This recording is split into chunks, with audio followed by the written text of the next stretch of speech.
Los principios del constitucionalismo clásico son la supremacía de la Constitución, la separación de funciones, reconocimiento de derechos fundamentales y sus garantías, y la titularidad del poder constituyente. La supremacía de la Constitución dispone que el Estado, el ordenamiento jurídico y las instituciones deben de estar acordes a lo que manda la Constitución. La autoridad del Estado se origina en la Constitución, quien le dispone un marco en el que el Estado puede desenvolverse y abarca toda su vida jurídica. La supremacía de la Constitución alcanza la unidad política a través de dos vías, la primera vía estableciendo una serie de jerarquías, instituyendo a órganos del Estado funciones como sancionar el derecho, reglamentar, legislar, aplicar, etc., en donde un órgano que ejerce cierta función está subordinada al órgano que desempeña una función de jerarquía superior, sin concretar su contenido, alcanzando una unidad desde el punto de vista formal, y en la segunda vía la Constitución alcanza la unidad política a través de su fin, estableciendo una jerarquía de fines y valores, alcanzando la unidad desde el punto de vista material, determinando si el ordenamiento jurídico es estático o dinámico. La supremacía constitucional se protege asegurándose de que los poderes y órganos se desarrollen dentro del marco dispuesto por la Constitución, asegurándose que la norma inferior se adecue a la norma superior, en los juramentos o promesas que hacen los cargos de mando al entrar en funciones, prometiendo que cumplirán con la Constitución y la harán cumplir, y en los mismos textos constituciones, cuya generalidad referencian explícita y implícitamente a la superlegalidad y que ninguna norma, precepto o tratado puede estar por encima de la Constitución. La supremacía constitucional también se refuerza con la rigidez de una constitución. La rigidez se refiere al nivel de cambios que está abierta o cerrada una constitución a los cambios. Si las disposiciones constitucionales no pueden ser modificadas o derogadas en los mismos términos que en los procedimientos ordinarios, entonces se está frente a una constitución rígida. En cambio, si las disposiciones constitucionales pueden ser modificadas o derogadas en los mismos términos que en los procedimientos ordinarios, entonces se está frente a una constitución flexible. Hay varios sistemas para modificar la Constitución que procuran mantener un adecuado equilibrio en el proceso de reforma o revisión de la Constitución. El primero es llevado por el Poder Legislativo y es el que usa Chile, pero sometido a quórum y a formalidades. El segundo modelo es a través de una asamblea o convención constituyente especialmente elegida y este fue el que usó Chile en los proyectos de nueva constitución post-estallido social, y la tercera es a través de referéndum a la población. Las cláusulas pétreas son disposiciones constitucionales inmodificables, debido a que protegen elementos o aspectos esenciales para la comunidad como la forma de gobierno, Estado y incluso prohíben modificaciones a la Constitución en determinados momentos. La Constitución escrita es el conjunto de normas y reglas del Estado que lo forman política y jurídicamente en formato escrito, esto con el objetivo de que haya seguridad jurídica y claridad. Esto también es una forma para proteger la supremacía constitucional. Hay tres controles de constitucionalidad de las leyes: el control político, el control jurisdiccional y un control mixto. El control político es llevado por el órgano legislativo, es decir, es el poder legislativo el que se autonorma y se autocontrola en sus actividades normativas. El control jurisdiccional es llevado a cabo por los tribunales de justicia. Y finalmente el control mixto es llevado a cabo por un órgano especial que ejerce un control que mezcla ambos controles, es decir, dos controles en uno solo, un tribunal de corte político y jurisdiccional. Los mecanismos de protección de la constitucionalidad de las leyes son llevados a priori o a posteriori. Es decir, durante la tramitación de la moción de un proyecto de ley o luego de la promulgación de dicha ley. En este último caso, se puede no aplicar una ley, precepto o norma legal para un caso en concreto, o directamente abolirla del ordenamiento jurídico nacional. Anteriormente en Chile el control a priori lo realizaba la Corte Suprema y a posteriori el Tribunal Constitucional, pero hoy en día el Tribunal Constitucional ejerce ambos controles. Las declaraciones de derechos son las proclamaciones de principios superiores acerca de los fines y la organización del Estado, los derechos son las facultades reconocidas por las personas y las garantías sus mecanismos de protección. Los primeros derechos fueron reconocidos por los Estados Unidos en su Constitución en su independencia y por Francia luego de la Revolución Francesa en las Declaraciones de Derechos del Hombre y el Ciudadano. El corte que tenían los derechos reconocidos era individualista en un principio, pero luego se fueron reconociendo derechos de carácter social. Los orígenes doctrinarios de los derechos son varios. El origen puede apelar a un origen en el orden natural, por la naturaleza humana, en un origen religioso o incluso en el Estado, pero pueden existir orígenes doctrinarios mixtos que apelan el origen a un orden natural, por la naturaleza humana o por la fe, pero que no van a ser consagrados y por ende ejercidos si el Estado no los reconoce, integrándolos en su derecho positivo o si no se une a una convención internacional que los proteja. No obstante, el catálogo de derechos de las personas se ha ido ampliando, a los derechos individuales se le deben sumar los derechos sociales. Los derechos sociales son las facultades que tiene la comunidad que puede exigirle al Estado, como el derecho a la seguridad material, el derecho a la salud, el derecho a la educación, etc. De ahí que estos derechos tengan una connotación social, diferenciándolos de derechos que tengan una connotación individualista como el derecho a la propiedad privada, igualdad, etc. La separación de funciones consiste en que el poder es uno solo, pero tiene distintas funciones y esas funciones las desempeñan los órganos constituidos del Estado. Por ejemplo, en las funciones administrativas, las ejerce el Ejecutivo, el Gobierno; en las funciones legislativas las ejerce el Legislativo, es decir, el Congreso, constituido por el Senado y la Cámara de Diputados; y las funciones de resolución de conflicto las ejerce el Judicial, los tribunales. El poder constituyente es la facultad de dictar una nueva constitución o modificar una constitución ya establecida. Dicho poder recayó en un inicio en el rey luego del Renacimiento, pero luego de la Revolución Francesa, dicho poder recayó sobre el pueblo en Inglaterra a fines del siglo XVII y se refuerza con la Constitución de los Estados Unidos. El ejercicio del poder constituyente del pueblo expresa su ejercicio en la delegación que hace cada integrante de la comunidad a un sujeto que represente sus ideas y posturas políticas para que integre una comisión que dicte la nueva Constitución, o también puede manifestar su ejercicio en un plebiscito llamado por el gobernante, en donde llama a votar una constitución, y en este último caso se considera que el poder constituyente recae en el rey. El poder constituyente originario es la facultad de redactar una constitución desde cero. Normalmente este poder constituyente aparece expresado en situaciones donde hubo un quiebre en la constitucionalidad, y desaparece cuando la constitución entra en vigor y es reemplazada por los poderes y órganos del Estado creados por la constitución. Sus limitaciones parecen ser inexistentes en un principio, pero existen, y esas limitaciones son el reconocimiento de derechos, estar conforme a los límites impuestos por el orden internacional preestablecido y negar su titularidad, es decir, traspasar su titularidad a una persona o a un grupo determinado. El poder constituyente constituido es la facultad reconocida y reglamentada por la Constitución que tienen ciertos órganos de reformar ciertas disposiciones de la Constitución a través de procedimientos normadas también por la propia Constitución, y sus limitaciones son mayores. Sus reformas deben seguir ciertos procedimientos establecidos por la propia Constitución, no puede revisar las cláusulas pétreas y debe representar ir en sintonía con la sociedad. Son las tendencias que desarrolló el constitucionalismo luego de la Primera Guerra Mundial. Son la vigorización del Ejecutivo, incorporación de derechos económico-social, ampliación del cuerpo electoral, el reconocimiento legal de los partidos políticos y la coordinación de los poderes. La vigorización del Ejecutivo se refiere a la tendencia que existe en la comunidad de seguir un líder, preferiblemente carismático, al cual seguir y depositarle su apoyo emocional, y la tendencia que existe a raíz de aquello de fortalecer al Poder Ejecutivo, usando delegación de facultades como llevar la iniciativa en los proyectos de ley, legislar a través de decretos, atribuciones para decretar el estado de excepción constitucional, etc., para intentar solucionar rápida e inmediatamente problemas que sufre la comunidad, cosa que no podría hacer el Congreso por ser muy lento, colegiado y deliberado, por ejemplo, y porque la gente se siente más cercano a una cara humana e individual antes que a algo menos humano y más colectivo. La incorporación de derechos económicos social son los derechos sociales, las facultades que tiene la comunidad de exigirle ciertas prestaciones al Estado como seguridad, educación, salud, etc. La ampliación del cuerpo electoral se refiere a que cada vez más personas tienen el derecho a sufragio.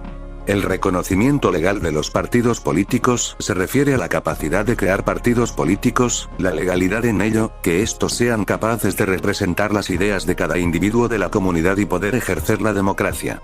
Y finalmente la coordinación de los poderes se refiere a cada poder controla y fiscaliza al otro poder para evitar abusos y arbitrariedades. Las tendencias constitucionales de la actualidad es la ampliación de atribuciones, potestades y facultades del Ejecutivo fortaleciéndolo aún más. El sufragio universal en donde los requisitos para votar son mínimos. Los partidos políticos son reconocidos constitucionalmente. El reconocimiento de derechos fundamentales. La relación entre poderes es la cooperación que existe entre el Ejecutivo y el Legislativo para evitar los problemas suscitados entre ellos. Nuevos órganos gubernamentales como el Tribunal Constitucional, consejos económicos, órganos contralores, etc. Y finalmente se empieza a hablar más de la región como unidad política. La primera clasificación es entre constitución material y formal. La constitución material se refiere a las normas, ya sea escritas o no escritas, codificadas o dispersas, que regulan la organización fundamental del Estado en su objeto o materia, como dotar de competencias a los órganos del Estado, reconocimiento de derechos, etc. Y la constitución formal que refiere a las normas que regulan al Estado y su organización del poder, estableciendo a la Constitución en la cima de la jerarquía, estableciendo los procedimientos para crear leyes, para crear preceptos constitucionales, reformar la Constitución, implicando que no se puede reformar en los mismos términos que una ley ordinaria. Así, existe otra clasificación de constituciones breves o sumarias y constituciones desarrolladas. Las disposiciones de una constitución breve o sumaria regulan aspectos muy esenciales y generales, dejando a la ley ordinaria el papel de regular hasta el más mínimo detalle, mientras que las disposiciones constituciones desarrolladas realizan ese papel que debería de tener la ley ordinaria. La tipología de Manuel García Pelayo es el concepto racional normativo, concepto histórico tradicional y una concepción sociológica. El concepto racional normativo dispone que la Constitución es un sistema escrito de normas, que es constituido a través de la razón capaz de planificar la vida política e imponer un orden. El concepto histórico tradicional concibe a la Constitución como una estructura de orden válida para cualquier lugar resultado de una lenta y progresiva transformación histórica. El concepto sociológico establece que la Constitución es un orden vivido y vigente por cada pueblo constituido por su modo de ser y lo que es parte de él como su cultura, riqueza, carácter, etc., basado en estructuras. La tipología de Carl Lowenstein son constituciones normativas, constituciones nominales y constituciones semánticas dándole importancia a la eficacia. En las constituciones normativas la Constitución se cumple al 100% y existen las condiciones políticas, sociales y económicas para su eficacia. En las constituciones nominales la eficacia de la Constitución es relativa, es jurídicamente válida, la realidad no se adapta por completo a lo que ordena la Constitución, pero por el subdesarrollo del país no existen las condiciones para que sea 100% eficaz, aunque probablemente lo será en un futuro. Las constituciones semánticas plenamente aplicada, pero no es más que la aplicación del poder de quienes lo tienen sin contener en lo absoluto el poder estatal. Las revoluciones son quiebres constitucionales que pretenden lograr un cambio radical ya sea en la esfera jurídica, política, social, económica, etc., por la vía armada y son procesos muy turbulentos y violentos. Los golpes de Estado también son quiebres constitucionales como las revoluciones, pero a diferencia de ellas que son lideradas por una masa colectiva, los golpes de Estado liderados por un grupo reducido de personas tumban gobiernos, y los sustituyen por otros, comúnmente son validados, protegidos y impuestos por el ejercicio del poder. Los golpes de Estado son movimientos donde existe mucha unidad y coordinación en los golpistas, a diferencia de los cuartelazos, putsch y otros movimientos similares. El derecho a la resistencia a la opresión redundantemente, es un derecho extrajurídico de la filosofía política que tiene cada persona de un pueblo para desobedecer, defenderse, oponerse y declararle la guerra al despotismo de un gobernante arbitrario que los somete, coacciona, vulnera sus derechos, dignidad, libertad, igualdad, integridad física y psíquica y destruirlo. Un gobierno de facto es el acceso que tiene un grupo de políticos a cargos o roles de mando y administración del Estado contrariando o, por lo menos, al margen de las normas jurídicas que contemplan y regulan los accesos a dichos cargos, a través de medios y hechos materiales que comúnmente son violentos como golpes de Estado, revoluciones, etc. Usualmente el gobernante de facto toma atribuciones, facultades y potestades que no le corresponden y se apartan y van en contra del orden jurídico y constitucional, y a los derechos y garantías de la ciudadanía. Así, un gobierno de jure puede devenir en un gobierno de facto, pero un gobierno de facto también puede devenir en un gobierno de jure, siempre y cuando sea aceptado por la ciudadanía y sus actos se encuadren en el orden jurídico y constitucional. La soberanía surge del poder constituyente, que es el poder para crear, sustituir o modificar la Constitución, de la mano de Jim Bodin, quien entendía en un principio a la soberanía como un poder absoluto, perpetuo e ilimitado. La soberanía es un poder metajurídico y político, está sobre el derecho porque es anterior a todo. El poder constituyente originario abarca las potestades de crear y sustituir una constitución, mientras que el poder constituyente derivado incluye las potestades de modificar la constitución bajo el procedimiento de un derecho previo. En un principio había muchas dudas de en quién residía la titularidad de la soberanía, y por eso en un principio dicha titularidad fue pasando entre emperadores, la iglesia, los reinos, los señores feudales y entre ellos se la disputaban. Pero en la Edad Moderna, gracias Maquiavelo, en el Estado absoluto, se entendió que la soberanía la poseían los monarcas. La soberanía pasa a ser del pueblo gracias a Rousseau bajo la doctrina de la voluntad general, que se refiere a la idea de que el querer colectivo de un grupo de personas es la única que puede dirigir al Estado hacia el bien común. Esta voluntad es más que la suma de las voluntades individuales y se alcanza cuando las personas se unen libremente para satisfacer sus necesidades generales como uno solo. Rousseau creía que las personas tienen inclinaciones individuales y egoístas, pero que la convivencia social exige resignarlas en algunos casos para lograr una sociedad en paz. Para él, la sociedad obliga a compartir y a establecer límites a los derechos a través de la ley, en beneficio de todos.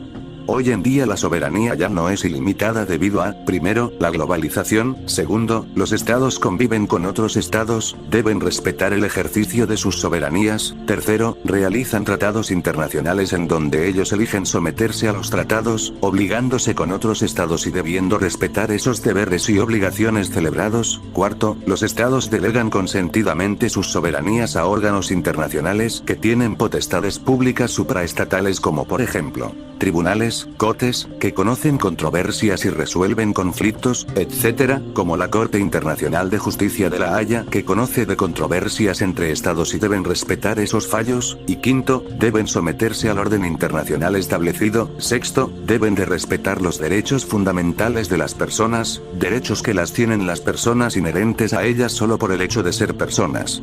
El poder constituyente crea las funciones del Estado y los poderes constituidos, es la esencia de la soberanía, y de ella emanan la potestad legislativa, la potestad judicial, la potestad ejecutiva que engloba las potestades de gobierno y administración, y finalmente la potestad de control que es la facultad para fiscalizar y responsabilizar los poderes constituidos, como la Contraloría General de la República que fiscaliza los actos de la administración, el Tribunal Constitucional que vela por la constitucionalidad de las leyes y regula la administración, según el capítulo cuarto de la Constitución. En plena Revolución Francesa, siglo XVIII, Sieyes define a la nación como un cuerpo de personas que se obligan a una ley común, y son representados por el conjunto legislativo. Si es en el pueblo en donde se reside la soberanía, entonces al ejercerla ejercen el poder constituyente originario, creando una constitución y los poderes constituidos como el Congreso, quien es el que ejerce el poder constituyente derivado, y se reconocen los derechos fundamentales y sus garantías, y esto es lo denominado como el principio democrático. Para ejercer la soberanía, el pueblo lo tiene que ejercer, y en democracia como en plebiscitos y votaciones. Esto pasó en Francia en la Revolución Francesa, en donde el Estado llano, luego de destruir los primeros dos estados, la nobleza y el clero, y que el rey se exiliara de su palacio real, redacta y promulga la Constitución 1791, en donde se reconocen los derechos fundamentales, fruto del precedente que dejó la Declaración de Derechos del Hombre y el Ciudadano. La poliarquía es la disputa del poder político. Los poderes constituidos que emanan de la Constitución, el Ejecutivo y el Congreso, pueden ejercer el poder constituyente derivado, el cual permite modificar la Constitución bajo un procedimiento reglado por la misma Constitución. No obstante, algunos autores sostienen que poder constituyente derivado es un fraude a la soberanía, porque unos pocos modifican la Constitución asumiendo la titularidad y el ejercicio de la soberanía, dejando afuera el pueblo, y esta tarea debe de asumirla el propio pueblo. La soberanía es la mayor autoridad de mandar, es el poder supremo del Estado para hacer que el derecho reine en la sociedad. La soberanía tiene implicaciones en dos sentidos, tanto interno como externo. En el sentido interno la soberanía es el poder supremo, y en el sentido externo es la independencia de cualquier otro poder externo, y que ningún poder externo se inmiscuya dentro del Estado.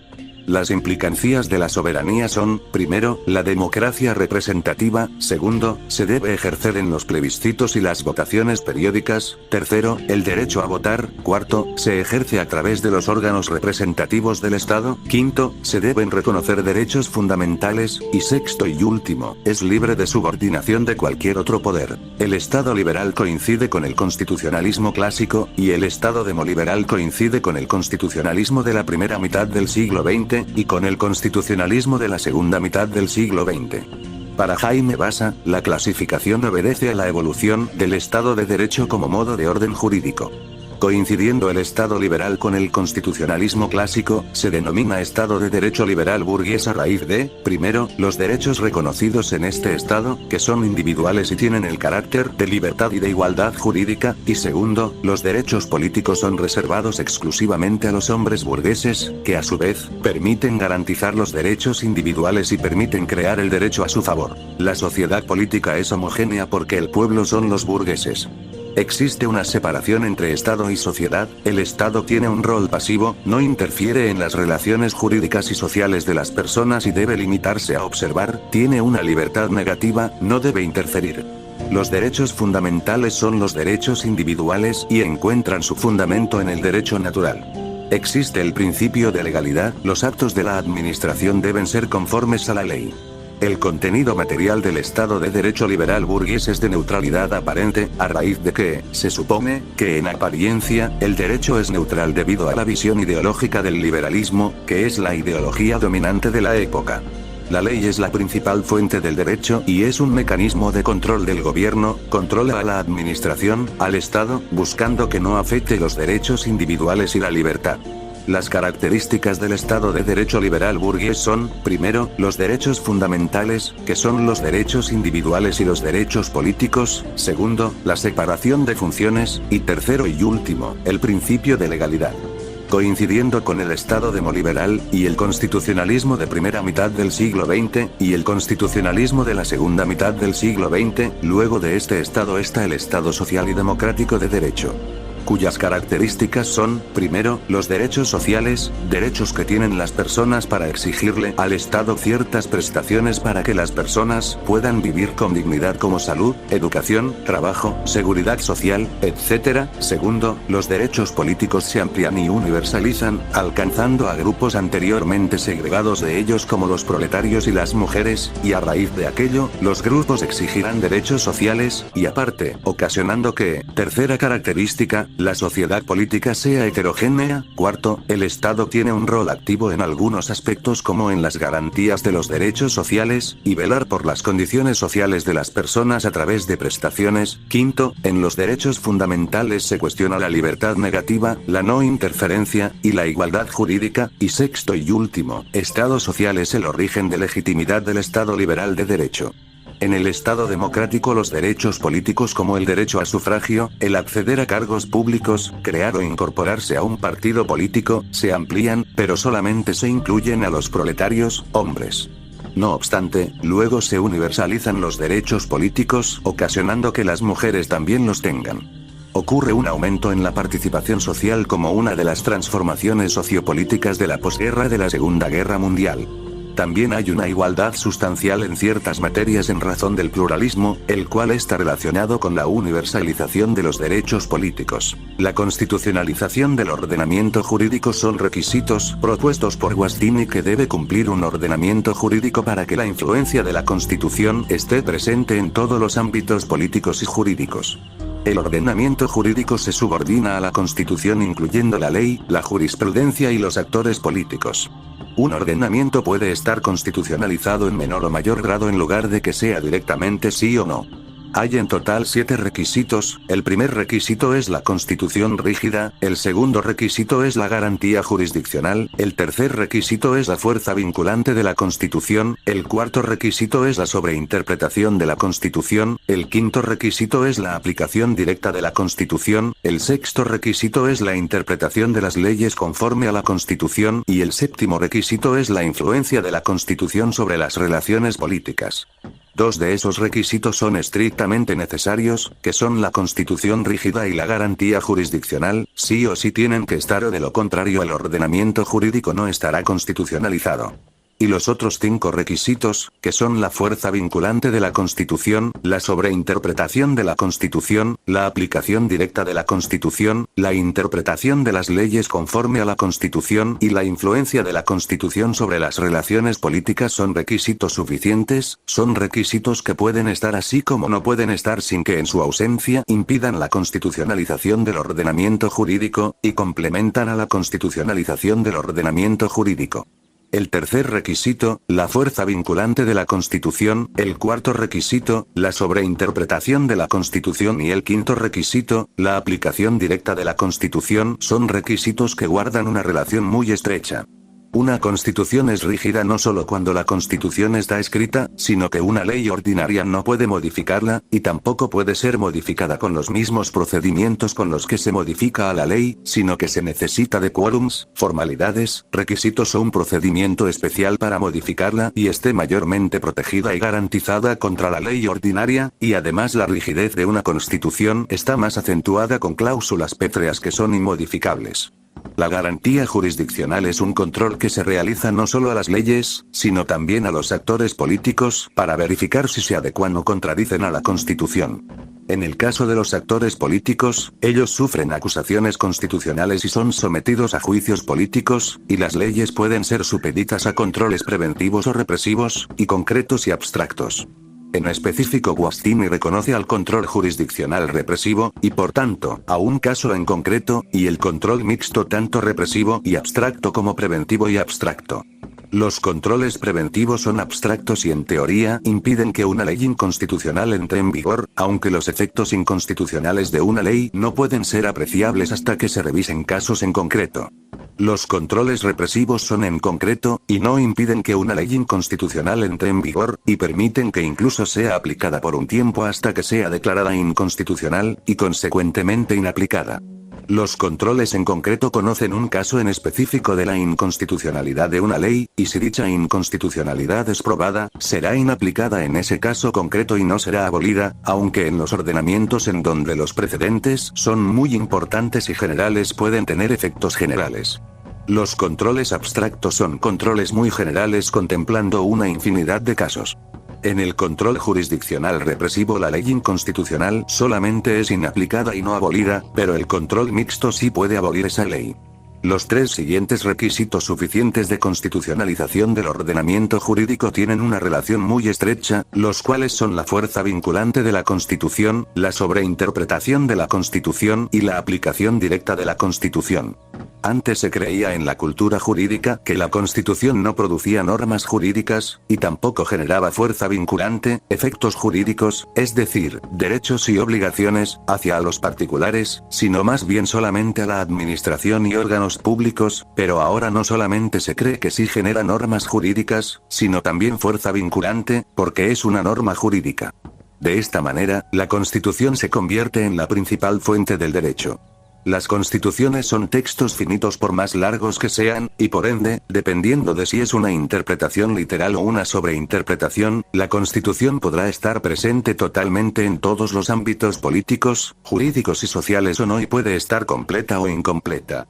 La sobreinterpretación de la Constitución es aquella interpretación en donde los intérpretes repiensan hasta el extremo, y sobreanalizan una hipótesis normativa tipo regla y barra o principio para extraer innumerables normas jurídicas implícitas de los enunciados normativos para llenar esas lagunas, logrando abarcar todo el espectro político, social y jurídico permitiendo que nada quede sin regular y al margen de un control de constitucionalidad, a diferencia de las interpretaciones simples, en donde se interpretan literal y restrictivamente un enunciado normativo, siempre de tipo regla, ocasionando que la Constitución no logre alcanzar a regular toda la política, la sociedad y el derecho, impidiendo que una Constitución pueda estar presente en el espectro social, político y jurídico, dejando muchas lagunas y obligando a suplir esos vacíos con leyes.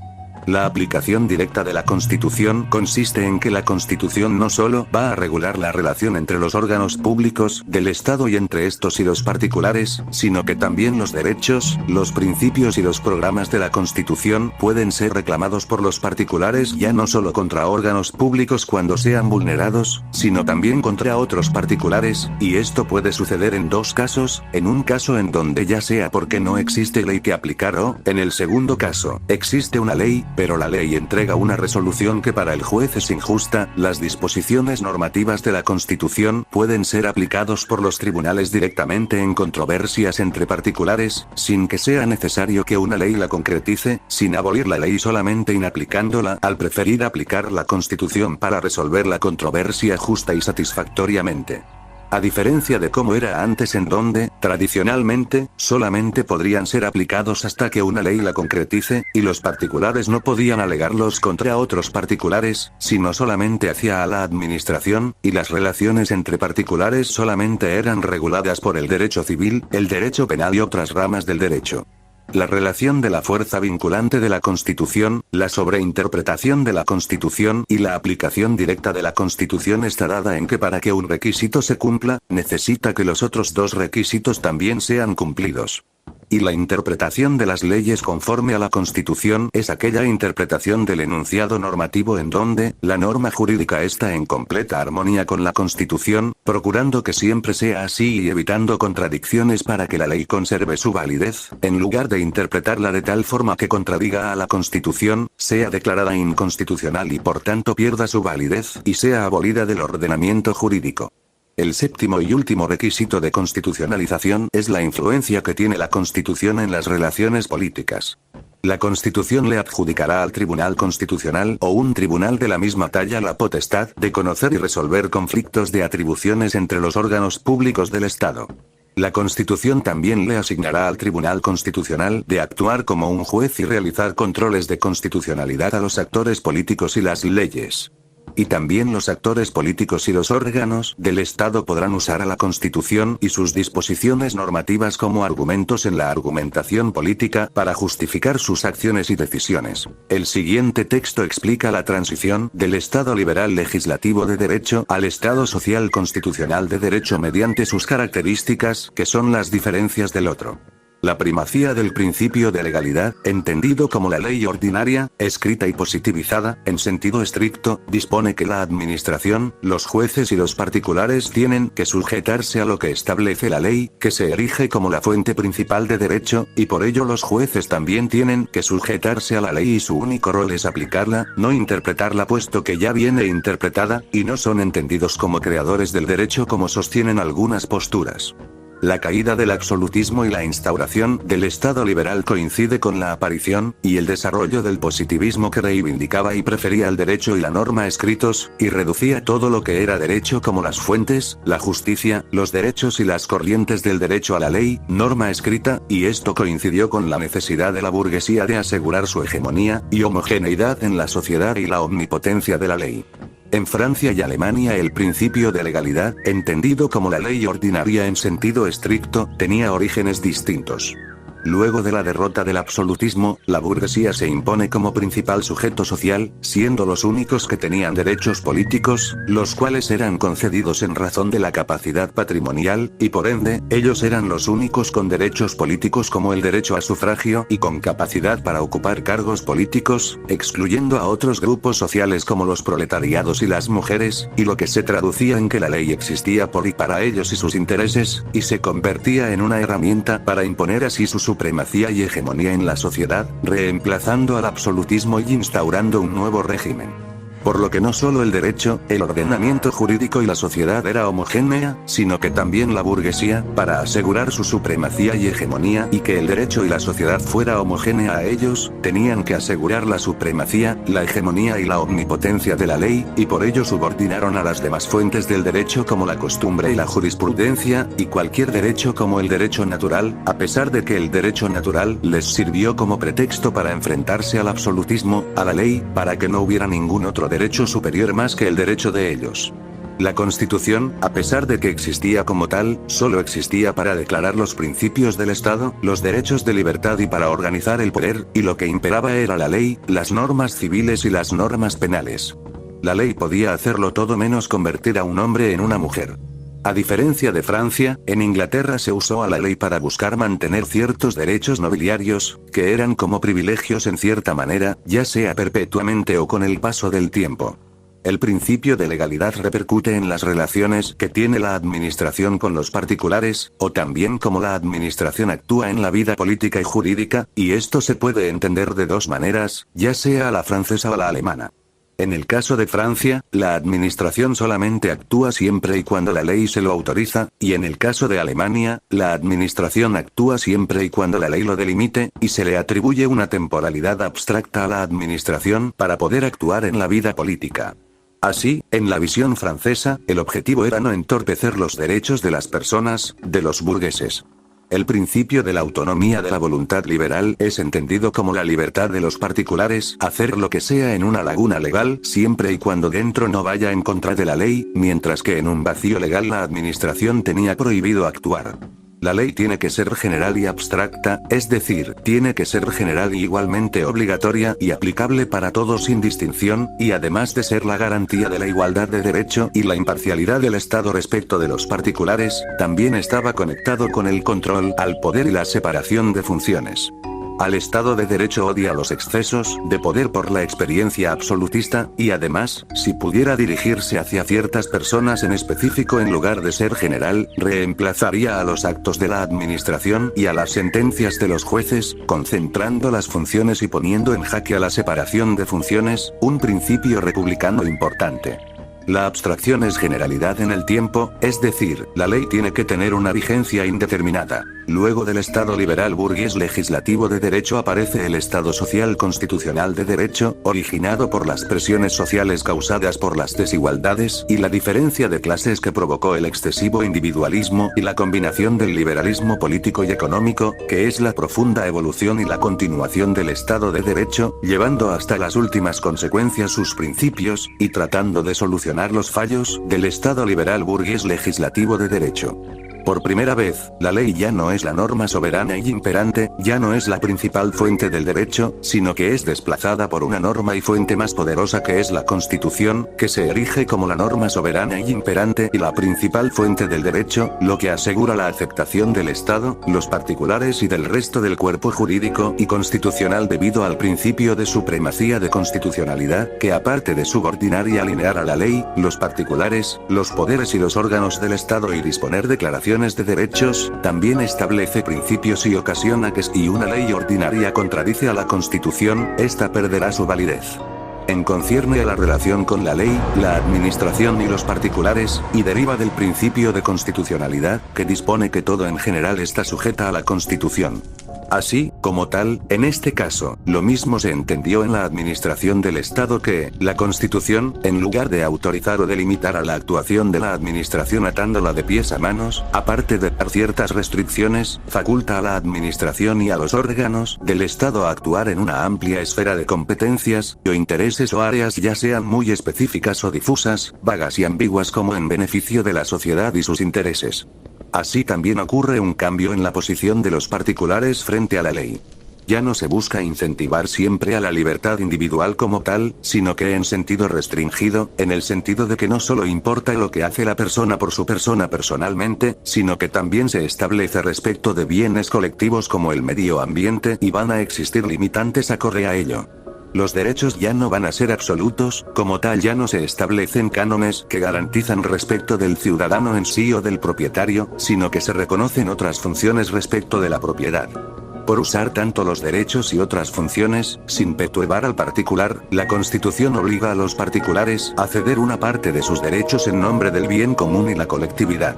La Constitución también permite a la administración entregar recursos y bienes para alcanzar el bien colectivo, y también necesita que los particulares establezcan pagos compensatorios en caso de daños ambientales. También se reduce la generalidad y la abstracción de las leyes, ahora las leyes van a dirigirse hacia personas en específico como las leyes de amnistía, y junto con ello aparece el concepto de igualdad material, en donde se reconoce que no todas las personas son iguales en sus condiciones de vida, y que la igualdad jurídica está condicionada por la igualdad de hecho, ocasionando que el Estado tenga que dirigirse específicamente a esos sectores de la población vulnerables para disminuir la igualdad material, y disminuyendo necesariamente la igualdad de derecho y la generalidad de la ley, como las leyes especiales. Las leyes van a tener caducidad y una vigencia determinada, reduciendo su abstracción como las leyes de presupuesto para alcanzar a amplios sectores de la población más vulnerables.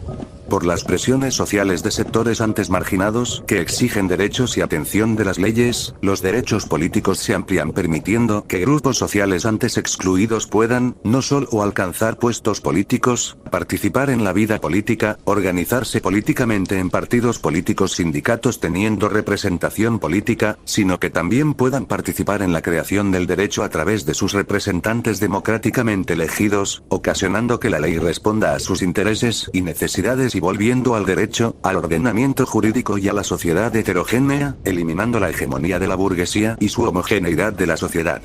Pero debido a que en una sociedad pluralista hay muchas diferencias entre los grupos sociales, al cada grupo social la ley para sus intereses y necesidades, ocasionará que la ley se transforme en el arma de enfrentamiento social causando inestabilidad en la sociedad, o, se pretenderá que en ella converjan o se consideren todos estos intereses para alcanzar el bien común. El papel que jugará la Constitución en este nuevo Estado será la función de unificar al derecho, a los poderes del Estado y la sociedad en general a través de una relación de subordinación, estableciendo una jerarquía de fuentes del derecho en donde ella ocupa la cima y de órganos del Estado, en donde el estamento inferior le responde al estamento superior. El neoconstitucionalismo es la etiqueta que se comenzó a utilizar para clasificar y criticar algunas tendencias postpositivistas de la filosofía jurídica contemporánea, que presentaban ramas comunes, pero estas a su vez eran muy diferentes. Hay 4 pares antagónicos de conceptos que ya habían sido percibidas con anterioridad y habían sido desarrollados por otros teóricos del derecho, pero nunca juntándolos en una teoría unitaria. El primer par antagónico son los principios contra normas tipo reglas, el segundo par antagónico es la ponderación contra subsunción, el tercer par antagónico es la constitución contra la independencia del legislador, y el cuarto par antagónico son los jueces contra la libertad del legislador. El neoconstitucionalismo tiene su origen en el resultado de la convergencia de 2 tradiciones constitucionales, que desde sus comienzos caminaron separados, geográfica y filosóficamente. La tradición estadounidense que se cimienta en la idea de supremacía constitucional, y en su consecuente control jurisdiccional de las leyes y la garantía jurisdiccional, y concibe a la Constitución como regla de juego de la competencia social y política, como pacto de mínimos jurisdiccionalmente garantizado que permite asegurar la autonomía de los individuos como sujetos privados y como agentes políticos a fin de que sean ellos en un marco democrático y relativamente igualitario, quienes desarrollen su plan de vida personal y adopten en lo fundamental las decisiones colectivas pertinentes en cada momento histórico. La segunda tradición constitucional es la tradición constitucional francesa, y en cambio, entiende a la Constitución como la encarnación de un proyecto político estrictamente articulado con intenciones transformadoras y transicionales. En esta segunda tradición la Constitución no es solo una regla del juego, sino parte del mismo a través de la inclusión de numerosas disposiciones materiales o de principio, y también consideraba que la soberanía popular no tenía límite alguno. En suma, cláusulas con denso contenido axiológico que pretenden incidir en la agenda política en áreas tan diversas como el modelo económico o la acción del Estado en las esferas de educación o sanidad. El neoconstitucionalismo como conjunto de doctrinas también va a reunir y destacar elementos que van a diferenciar a una tradición de otra. Los elementos diferenciadores son la supremacía constitucional, el control jurisdiccional de la Constitución y las leyes y las disposiciones materiales de la Constitución. Plantea 5 tesis, la primera tesis es la fuerza vinculante de la Constitución, la segunda tesis es la existencia de principios y directrices, la tercera tesis son las lagunas axiológicas, la cuarta tesis es el pluralismo y la falta de neutralidad de la Constitución, y la quinta y última tesis es el rol de los jueces. La primera tesis es la fuerza vinculante de la Constitución, y en esta tesis la Constitución irrumpe como una fuente del derecho en el sentido pleno de la expresión, es decir, como un origen inmediato de derechos y obligaciones, y no solamente como fuente de las fuentes, condicionando a los particulares, al derecho, al ordenamiento jurídico y a los poderes del Estado y sus órganos, sometiéndolos a ella en una relación de subordinación y adecuación, derrumbando el concepto de la fuerza absoluta de la ley, ya que ésta no solamente tendrá que ser creada por los procedimientos previstos en la norma fundamental, sino también en sus contenidos. La segunda tesis era la existencia de principios y directrices, lo cual es muy importante porque los principios y los directrices van a irrumpir en el derecho infraconstitucional, imponiéndose a las normas fundadas en la Carta Fundamental cuando ellas contravienen a la Carta Fundamental, o ellas conducen a situaciones injustas. Los principios van a estar sometidas a un desplazamiento respecto de su eficiencia o en su vigencia cuando en las circunstancias que otros principios resulten concurrentes y conduzcan a mejores soluciones, como el derecho a la vida que estará por encima del derecho a la propiedad, y refiriéndose a la ponderación.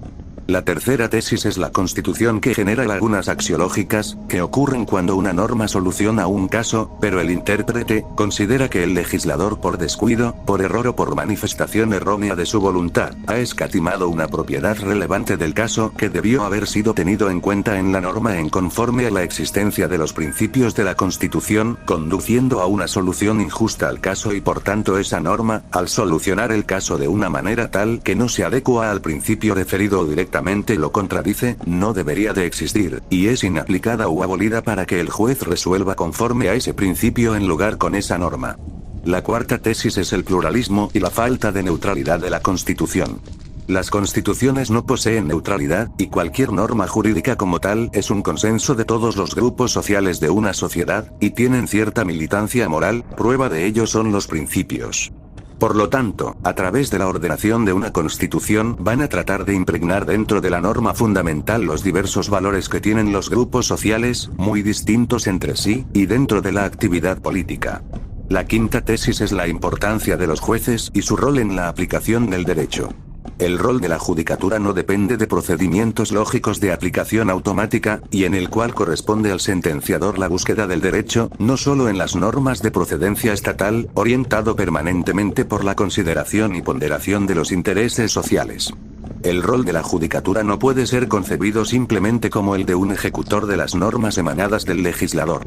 En un contexto donde el derecho ha de verse como una práctica social compleja, consistente en decidir casos, justificar aquellas decisiones y producir normas derivadas de principios, el ordenamiento jurídico no es un trabajo ya realizado y terminado de antemano a la espera que un jurista o un juez lo estudien y desarrollen, sino una actividad en la que teóricos y jueces participan, y no desde afuera.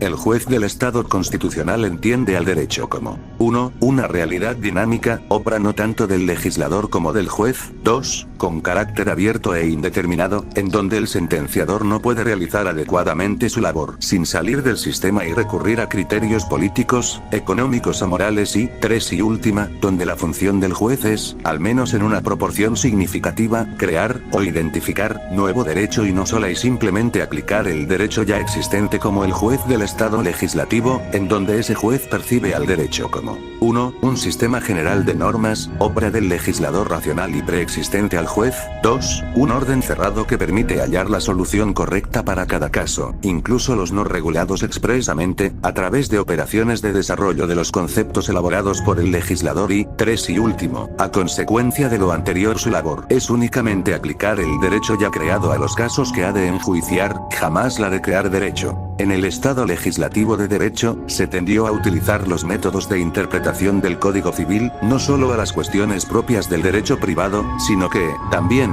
al resto de ramas del derecho público, como el derecho constitucional. Lo anterior se explicaba, pues, nuestra Carta Fundamental no regula reglas de interpretación en su texto normativo, según Viara. El utilizar estos métodos de interpretación significó que la Constitución debía interpretarse con los mismos cánones interpretativos de una ley, propias del positivismo jurídico normativista. Así, una vez determinada la regla, su aplicación concreta se reducía a un mecanismo lógico sin discrecionalidad, y en caso de que hubiese discrecionalidad se afirmaba la ausencia de derecho, según Zagrebelsky. Ahora bien, debemos recordar que las reglas establecidas en el Código Civil son aquellas que emanan de Bon Savigny, siendo estas las reglas tradicionales en materia de hermenéutica.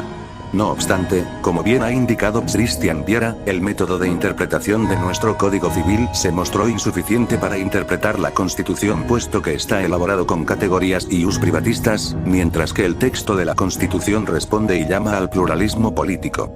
Además, podemos agregar que los métodos hermenéuticos del Código Civil se encuentran en una ley ordinaria, por tanto, malamente podríamos considerarlos como obligatorios para interpretar la Constitución que, además de ser una rama del derecho público, es la norma de superior jerarquía en nuestro ordenamiento jurídico. Viera, además, plantea que la norma constitucional es estructuralmente distinta de la norma legal, siendo su mayor diferencia el mayor grado de generalidad y abstracción que caracteriza la norma constitucional y que resulta no solo del enunciado normativo, sino también del hecho que forma parte de un sistema que es amplio y abierto y configura al legislativo como un órgano que actúa con libertad dentro de los límites establecidos por la Constitución.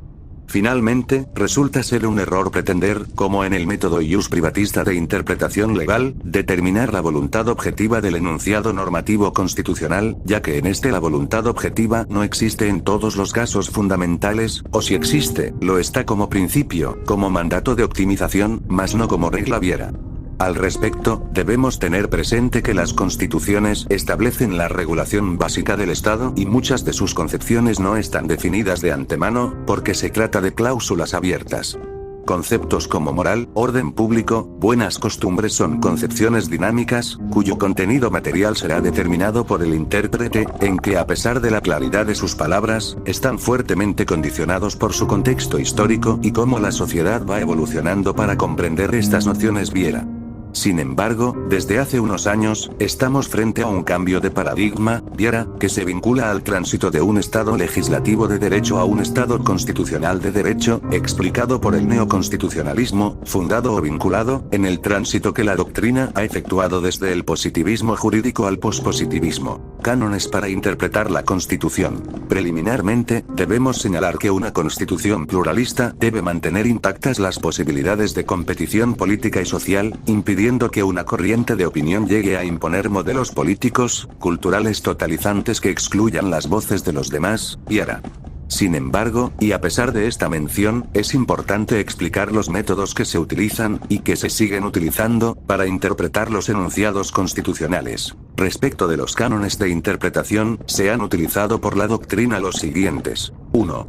El método tradicional o clásico. Según Viera, para este método, la Constitución ha de ser interpretada conforme a los mismos métodos que una ley, es decir, según los cánones interpretativos de Bon Savigny que son, el método gramatical, el histórico, el sistemático y el lógico. El primer método de interpretación es el método gramatical o literal de las palabras, que está definido en los artículos 19 y 20 del Código Civil, específicamente en el inciso 1 del artículo 19, que dice que, cuando el sentido de la ley es claro, no se desatenderá su tenor literal. Pero bien se puede, para interpretar una expresión obscura de la ley, recurrir a su intención o espíritu, claramente manifestados en ella misma, o en la historia fidedigna de su establecimiento. Lectura del artículo terminado. Este método es aquel método en virtud del cual tiene interpretarse una norma en virtud de las palabras que figuran en dicha norma interpretada, generando la imposibilidad a acudir a otras concepciones valorativas como la historia, lo que dijo sus legisladores, la doctrina, la jurisprudencia, etc. Este método simplemente le da al juez que debe basarse en lo que se comprende del enunciado y nada más.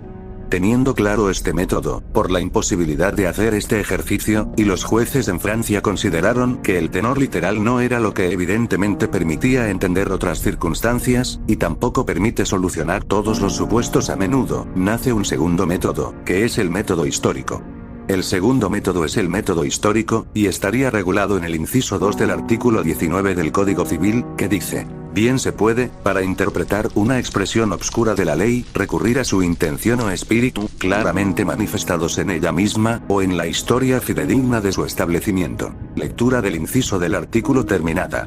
El método histórico es aquel método, consagrado en el inciso segundo del artículo 19 del Código Civil, en virtud del cual el intérprete utiliza el tenor literal de las palabras complementado con la historia fidedigna de la ley, que es la discusión legislativa de esa ley previa en el proceso legislativo y aplicarse, que está interpretando. Por lo tanto, se llegó a determinar, como conclusión, de que no era suficiente este segundo método que aludiera a la historia de por qué se creó la norma al momento de interpretarla, por lo que se creó el método sistemático, que está regulado expresamente en el artículo 22 del Código Civil, que consiste en interpretar una norma jurídica dentro del ordenamiento jurídico jamás de manera aislada, sino que siempre en un contexto armónico dentro del ordenamiento jurídico. Es decir, en lugar de leer y estudiar no solo el artículo de una ley, sino también toda la ley o el capítulo del código. No fue suficiente el tenor literal, ni tampoco el sentido histórico y tampoco el sistemático, y aquello determinó en crear en el método lógico o teleológico, establecido en el artículo 22 del Código Civil, que tiene que ver con la finalidad de algo, es decir, determinar la finalidad de la norma y interpretarla conforme a ella. Pueden existir finalidades y subfinalidades, es decir, pequeñas finalidades que aportaron al momento de construir esa norma, aunque no tiene una regulación asertiva o específica que permita sostener este cuarto método amparado en el artículo 22 del Código Civil, que dice: el contexto de la ley servirá para ilustrar el sentido de cada una de sus partes, de manera que haya entre todas ellas la debida correspondencia y armonía. Los pasajes obscuros de una ley pueden ser ilustrados por medio de otras leyes, particularmente si versan sobre el mismo asunto. Lectura del artículo del Código Civil terminado. Según este método, se persigue revelar la voluntad objetiva de la norma o la voluntad subjetiva del legislador, mediante el análisis del texto, de su proceso de creación, sus conexiones sistemáticas, sus antecedentes o por el telos de la norma viera. Por lo tanto, a través de los métodos tradicionales de Bon-Savigny, el contenido de la norma así obtenido, con abstracción del caso concreto a resolver, es subsumido en forma de conclusión silogística al supuesto vital de cuya normación se trata, que queda así resuelto, según Viera. En un primer momento, siguiendo a Zagrebelsky, se pensaba en el legislador histórico, cuya voluntad real contenida en la ley trataba de reconstruirse. Luego, el legislador histórico concreto fue reemplazado por el legislador como abstracción, como sujeto ideal que habría producido la ley en el momento en que había que aplicarla. Así, se eliminaba de raíz toda influencia del caso en la interpretación del derecho, pues, la labor de la jurisprudencia se agotaba en el mero servicio al legislador y a su voluntad, es decir, en ser expresión del verdadero significado contenido en las fórmulas utilizadas por el legislador, según Zagrebelsky. Si bien, el método hermenéutico tradicional puede ser un punto de partida para interpretar una constitución, estos métodos resultan insuficientes, pues, la constitución no son solo enunciados normativos, sino que, también, son pacto político, por lo que siempre debe tenerse presente el contenido abierto de sus prescripciones conforme a una sociedad pluralista. Así, el método clásico puede ser utilizado en ocasiones, pero resulta insuficiente especialmente por su rigidez metodológica que tiende a definiciones imperativas independiente de categorías espaciales y temporales, lo cual es problemático para cláusulas abiertas, según Viera.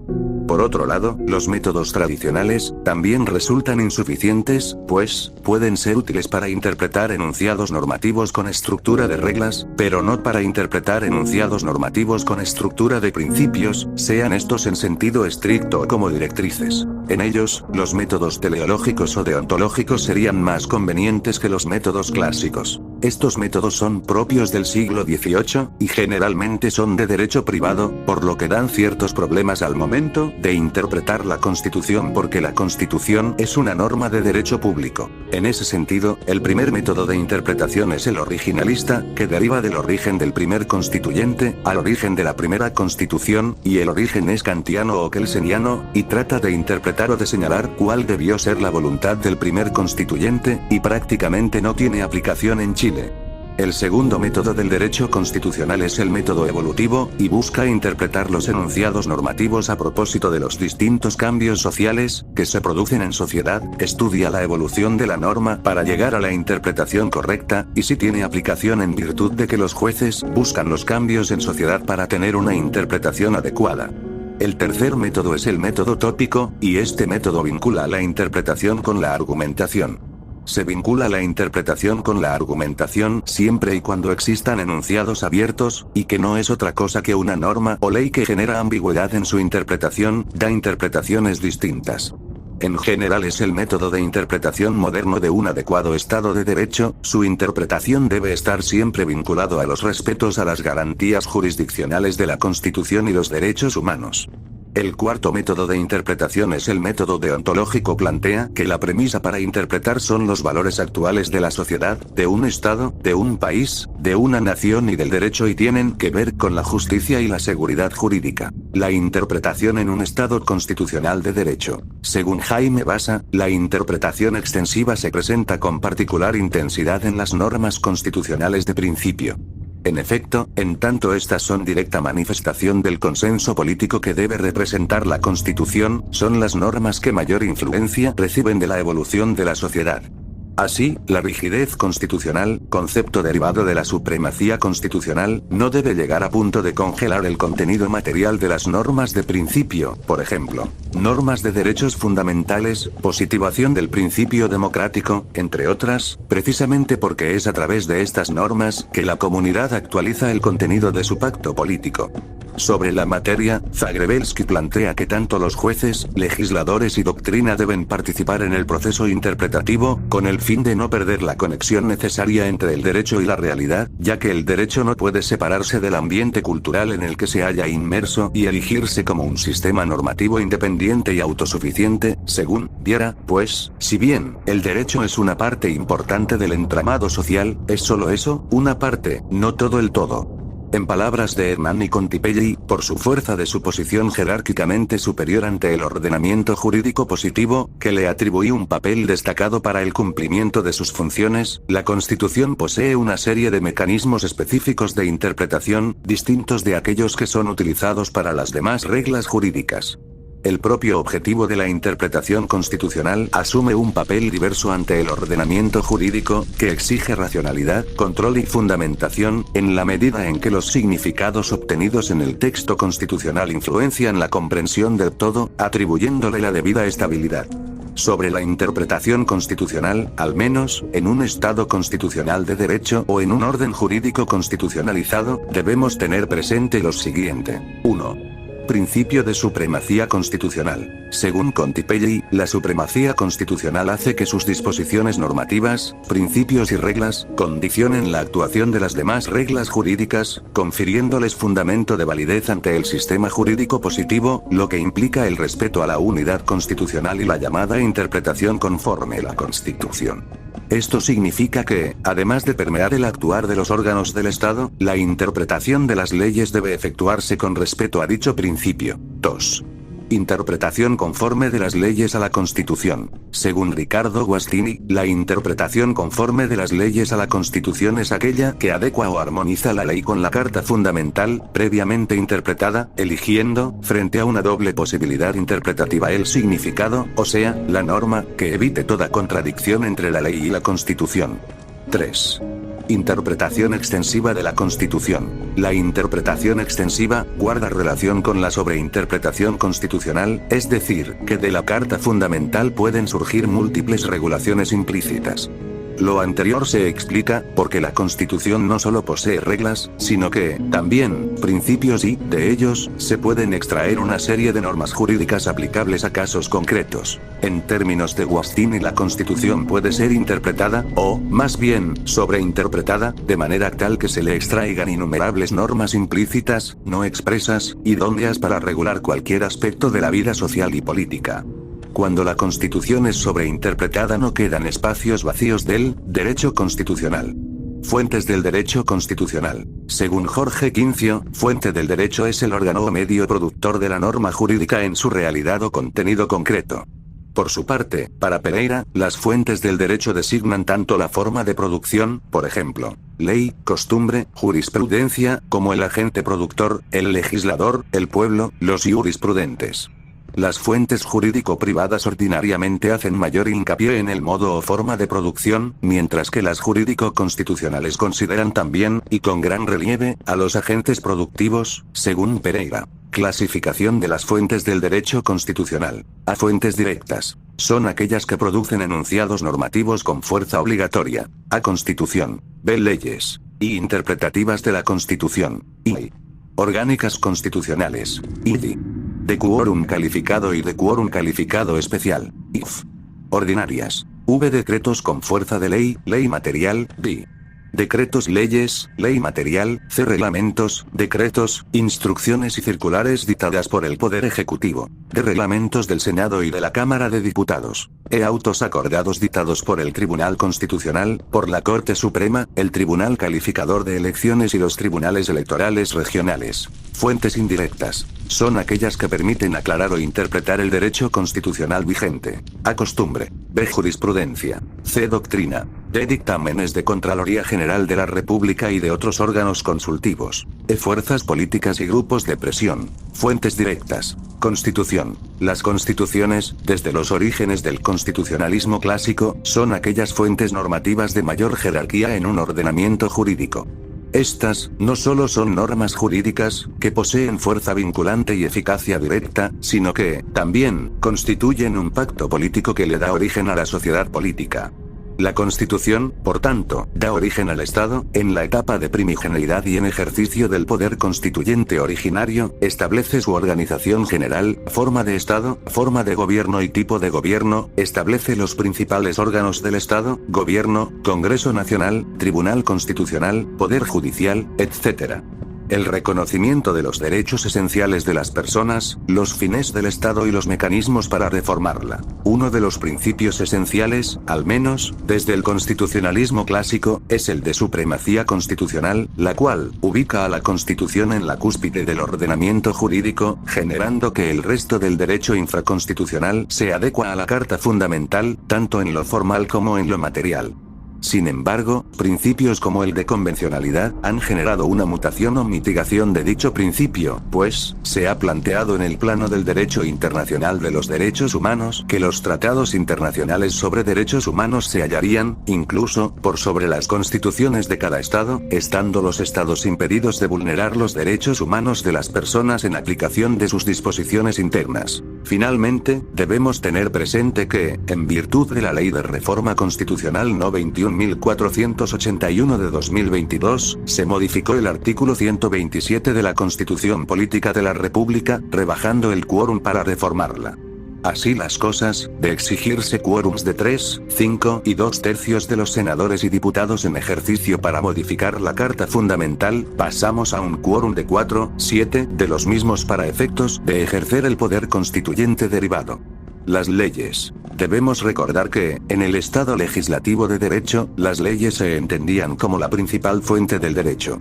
Si bien, esto ha variado en el Estado constitucional de derecho, las leyes siguen poseyendo un rol importante en el derecho positivo vigente, al regular, en principio, de forma general y abstracta, la organización del Estado, las relaciones entre este y los privados, y las relaciones jurídicas entre privados. Las leyes, según nuestro ordenamiento constitucional, tienen su origen en el ejercicio de la función legislativa, en la cual interviene no solo el Congreso Nacional, sino que, por sobre todo, el presidente de la República, que actúa como colegislador y con atribuciones exorbitantes. Del artículo 63 no 20 de la Constitución, podemos extraer un concepto de ley, en los siguientes términos. La ley es una norma de carácter general y obligatoria que estatuye las bases esenciales de un ordenamiento jurídico. Además, de este artículo se ha planteado por la doctrina mayoritaria la reserva legal y la existencia de un dominio legal máximo, al establecer un catálogo taxativo de materias que deben regularse por ley, dejando lo restante a la potestad reglamentaria autónoma. El artículo 66 de la Constitución establece las tipologías de las leyes, siendo estas: a. leyes interpretativas de la Constitución, que son aquellas que permiten aclarar el sentido de un precepto constitucional y que, para su aprobación, modificación o derogación se requiere de los 4, 7 de los diputados y senadores en ejercicio. B. Leyes orgánicas constitucionales, que son aquellas que permiten regular, legislativamente, determinados órganos constitucionales, por disposición expresa del constituyente. Para su aprobación, modificación o derogación se requiere de la mayoría de los diputados y senadores en ejercicio. C. Leyes de quórum calificado. Son aquellas materias que, según la importancia dada por el constituyente, poseen un quórum más elevado que las leyes ordinarias, siendo este quórum de la mayoría de los diputados y senadores en ejercicio. Sin embargo, debe tenerse presente que, dentro de las leyes de quórum calificado, existe la excepción hallada en el artículo 63 no 16 sobre los indultos y amnistías respecto de conductas calificadas como terroristas, lo cual genera una contradicción en materia de rigidez constitucional. De leyes ordinarias. Son aquellas leyes que regulan materias no sujetas a un quórum o procedimiento especial, requiriéndose para su aprobación, modificación o derogación de la mayoría de los diputados y senadores presentes. Reglamentos, decretos, instrucciones y circulares dictadas por el Ejecutivo. Potestad reglamentaria. La potestad reglamentaria presidencial es la facultad que tiene el presidente de la República para dictar normas, tales como decretos, reglamentos e instrucciones, para el gobierno y la administración del Estado o para la ejecución de las leyes. Enríquez. Según Eduardo Cordero, la potestad reglamentaria es la atribución especial del presidente de la República para dictar normas jurídicas generales o especiales, destinadas al gobierno y administración del Estado, y a la ejecución de las leyes. Si bien, la potestad reglamentaria es una atribución del presidente de la República, dicha terminología ha sido extendida a otros órganos de la administración del Estado, lo cual, según nuestra interpretación, no sería lo más acertado, ya que, si bien, los demás órganos de la administración pueden dictar normas jurídicas generales y abstractas, el término de potestad reglamentaria es un término reservado al presidente de la República, siguiendo lo regulado en el artículo 32 no 6 de la CPR. La potestad reglamentaria del presidente de la República se divide en potestad reglamentaria autónoma, es decir, aquellas disposiciones generales y abstractas, pero que se encuentran fuera del dominio legal, dispuesto en el artículo 63. Y, potestad reglamentaria de ejecución, que son aquellas disposiciones generales y abstractas que nacen al alero de una ley, pero que su única función es facilitar su cumplimiento y ejecución. Algunas clasificaciones sobre las disposiciones jurídicas que emanan de la administración del Estado son: a reglamentos. Se definen como el conjunto de disposiciones jurídicas dictadas por el presidente de la República, ya sea aquellas que se hallan fuera del dominio legal, como para la aplicación y ejecución de las leyes. B. Decretos supremos. Se han definido como el mandato u orden escrita dictada por el presidente de la República y tramitado por la Contraloría General de la República, en virtud del cual el presidente cumple la misión de administrar y gobernar el Estado que le ha sido confiada por la Constitución. C. Decretos simples. Son aquellos que pueden dictarse por cualquier autoridad administrativa, como, por ejemplo, los alcaldes. D. Instrucciones. Son aquellas órdenes que dicta un superior jerárquico de un órgano de la administración del Estado respecto de sus subordinados. E. Circulares. Son aquellas que tienen por función aclarar el entendimiento y aplicación de una ley, dirigiéndose dicha interpretación para el propio servicio público como para los particulares. F. Resoluciones. Son normas generales dictadas por un ministerio, respecto de materias de competencias del propio ministerio. G. Ordenanzas. Son instrumentos normativos emanados de las municipalidades, con carácter general, pero que tienen competencia territorial limitada a la comuna. Reglamentos del Senado y de la Cámara de Diputados. Constituyente disposiciones jurídicas cuya función es regular la organización interna de ambas cámaras del Congreso Nacional. Así las cosas, se regula su funcionamiento, las atribuciones de la mesa directa, lo relativo al personal administrativo a su cargo, el sistema de votaciones y de confección de tablas, etc. Los reglamentos generales vigentes de cada cámara son: 1. Reglamento de la Cámara de Diputadas y Diputados de julio de 2023 y 2.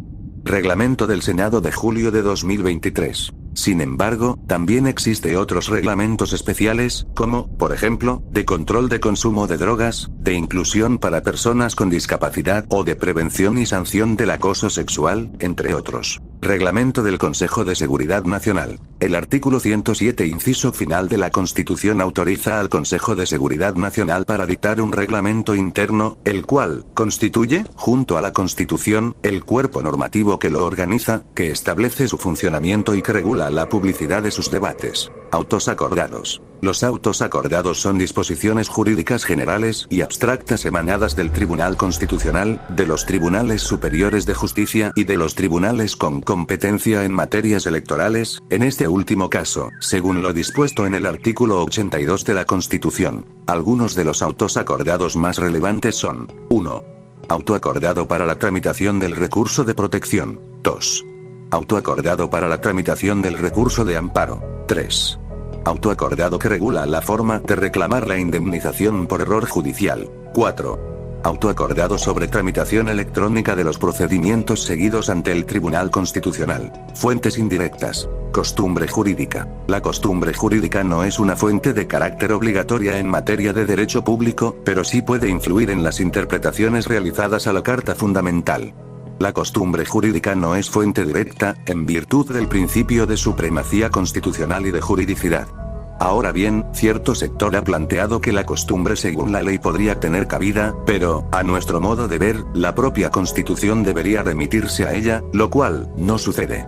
Jurisprudencia. Respecto de los tribunales que ejercen jurisdicción constitucional, sus fallos influyen en la interpretación que los tribunales de inferior jerarquía y los operadores jurídicos realizan de la Carta Fundamental.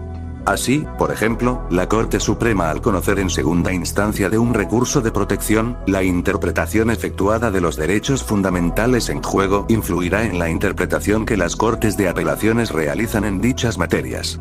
Misma situación sucede respecto de los fallos del Tribunal Constitucional al conocer de los requerimientos de inaplicabilidad por inconstitucionalidad. Doctrina. El conjunto de estudios científicos en materia de filosofía política, derecho constitucional y demás materias de derecho público ejercen una importante influencia al momento de interpretar y aplicar la Constitución. Si bien no producen normas jurídicas, su nivel de importancia resulta esencial para el entendimiento de las disposiciones constitucionales. Dictámenes. Contraloría General de la República es un órgano autónomo constitucional que tiene por función principal el controlar la juridicidad de las actuaciones de los órganos de la administración del Estado.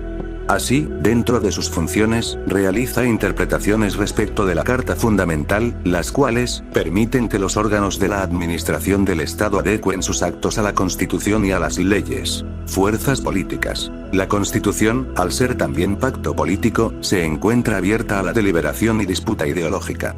Por tanto, respecto de sus enunciados pueden surgir múltiples interpretaciones por parte de fuerzas políticas y grupos de presión que buscan que su interpretación se adecue a sus intereses.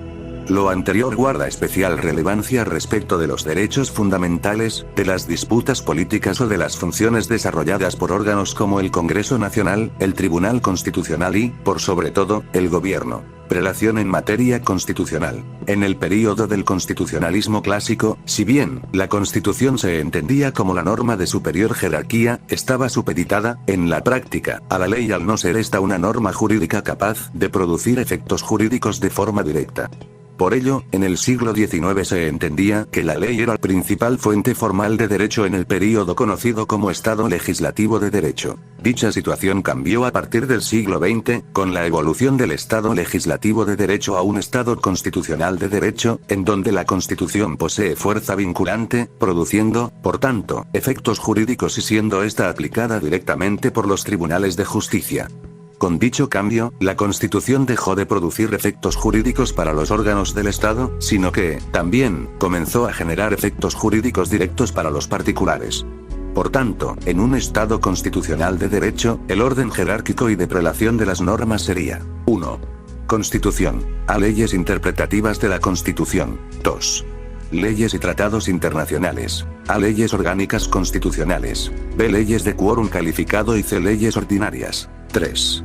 Reglamentos en sentido amplio y autos acordados. Sin embargo, es importante mencionar la discusión doctrinaria y jurisprudencial existente respecto a la jerarquía de los tratados internacionales, en particular, los tratados internacionales de derechos humanos.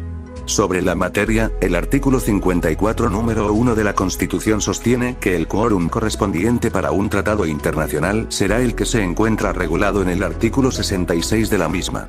Por tanto, si un tratado internacional regula materias de ley quórum calificado, se exigirá el quórum de dichas leyes o, por otro lado, si regula materias de ley ordinaria, requerirá el quórum de dichas leyes.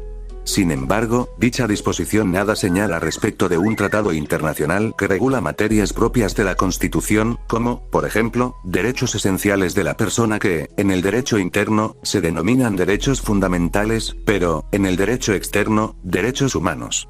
Al respecto, sobre la jerarquía de dichos tratados, existirían dos posiciones. 1. Quienes plantean que existiría una jerarquía similar entre la Constitución y un tratado internacional sobre derechos humanos. 2. Quienes sostienen que la Constitución es la norma de superior jerarquía y que el resto de las disposiciones jurídicas, incluyendo los tratados internacionales sobre derechos humanos, deben adecuarse a la Carta Fundamental. Sobre esto, cabe hacer una crítica a este último criterio, pues, el Estado chileno ha suscrito y ratificado varios tratados internacionales, como la Convención de Viena sobre el Derecho de los Tratados y la Convención Americana de Derechos Humanos, de los cuales se extrae la obligación de los Estados que son parte de dichos tratados de respetar dichas normas internacionales, de adecuar el derecho interno a sus regulaciones y a no utilizar el derecho nacional para justificar el incumplimiento de dichos instrumentos internacionales.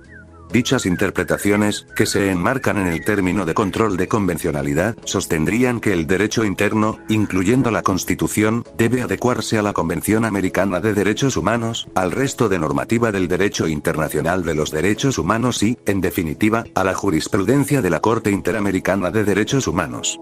Por tanto, el principio de supremacía constitucional queda en cuestionamiento frente al control de convencionalidad en un Estado en que, algunos autores, han denominado Estado convencional de derecho. Por tanto, la jerarquía u orden de prelación sería la siguiente. 1. Tratados internacionales sobre derechos humanos. 2.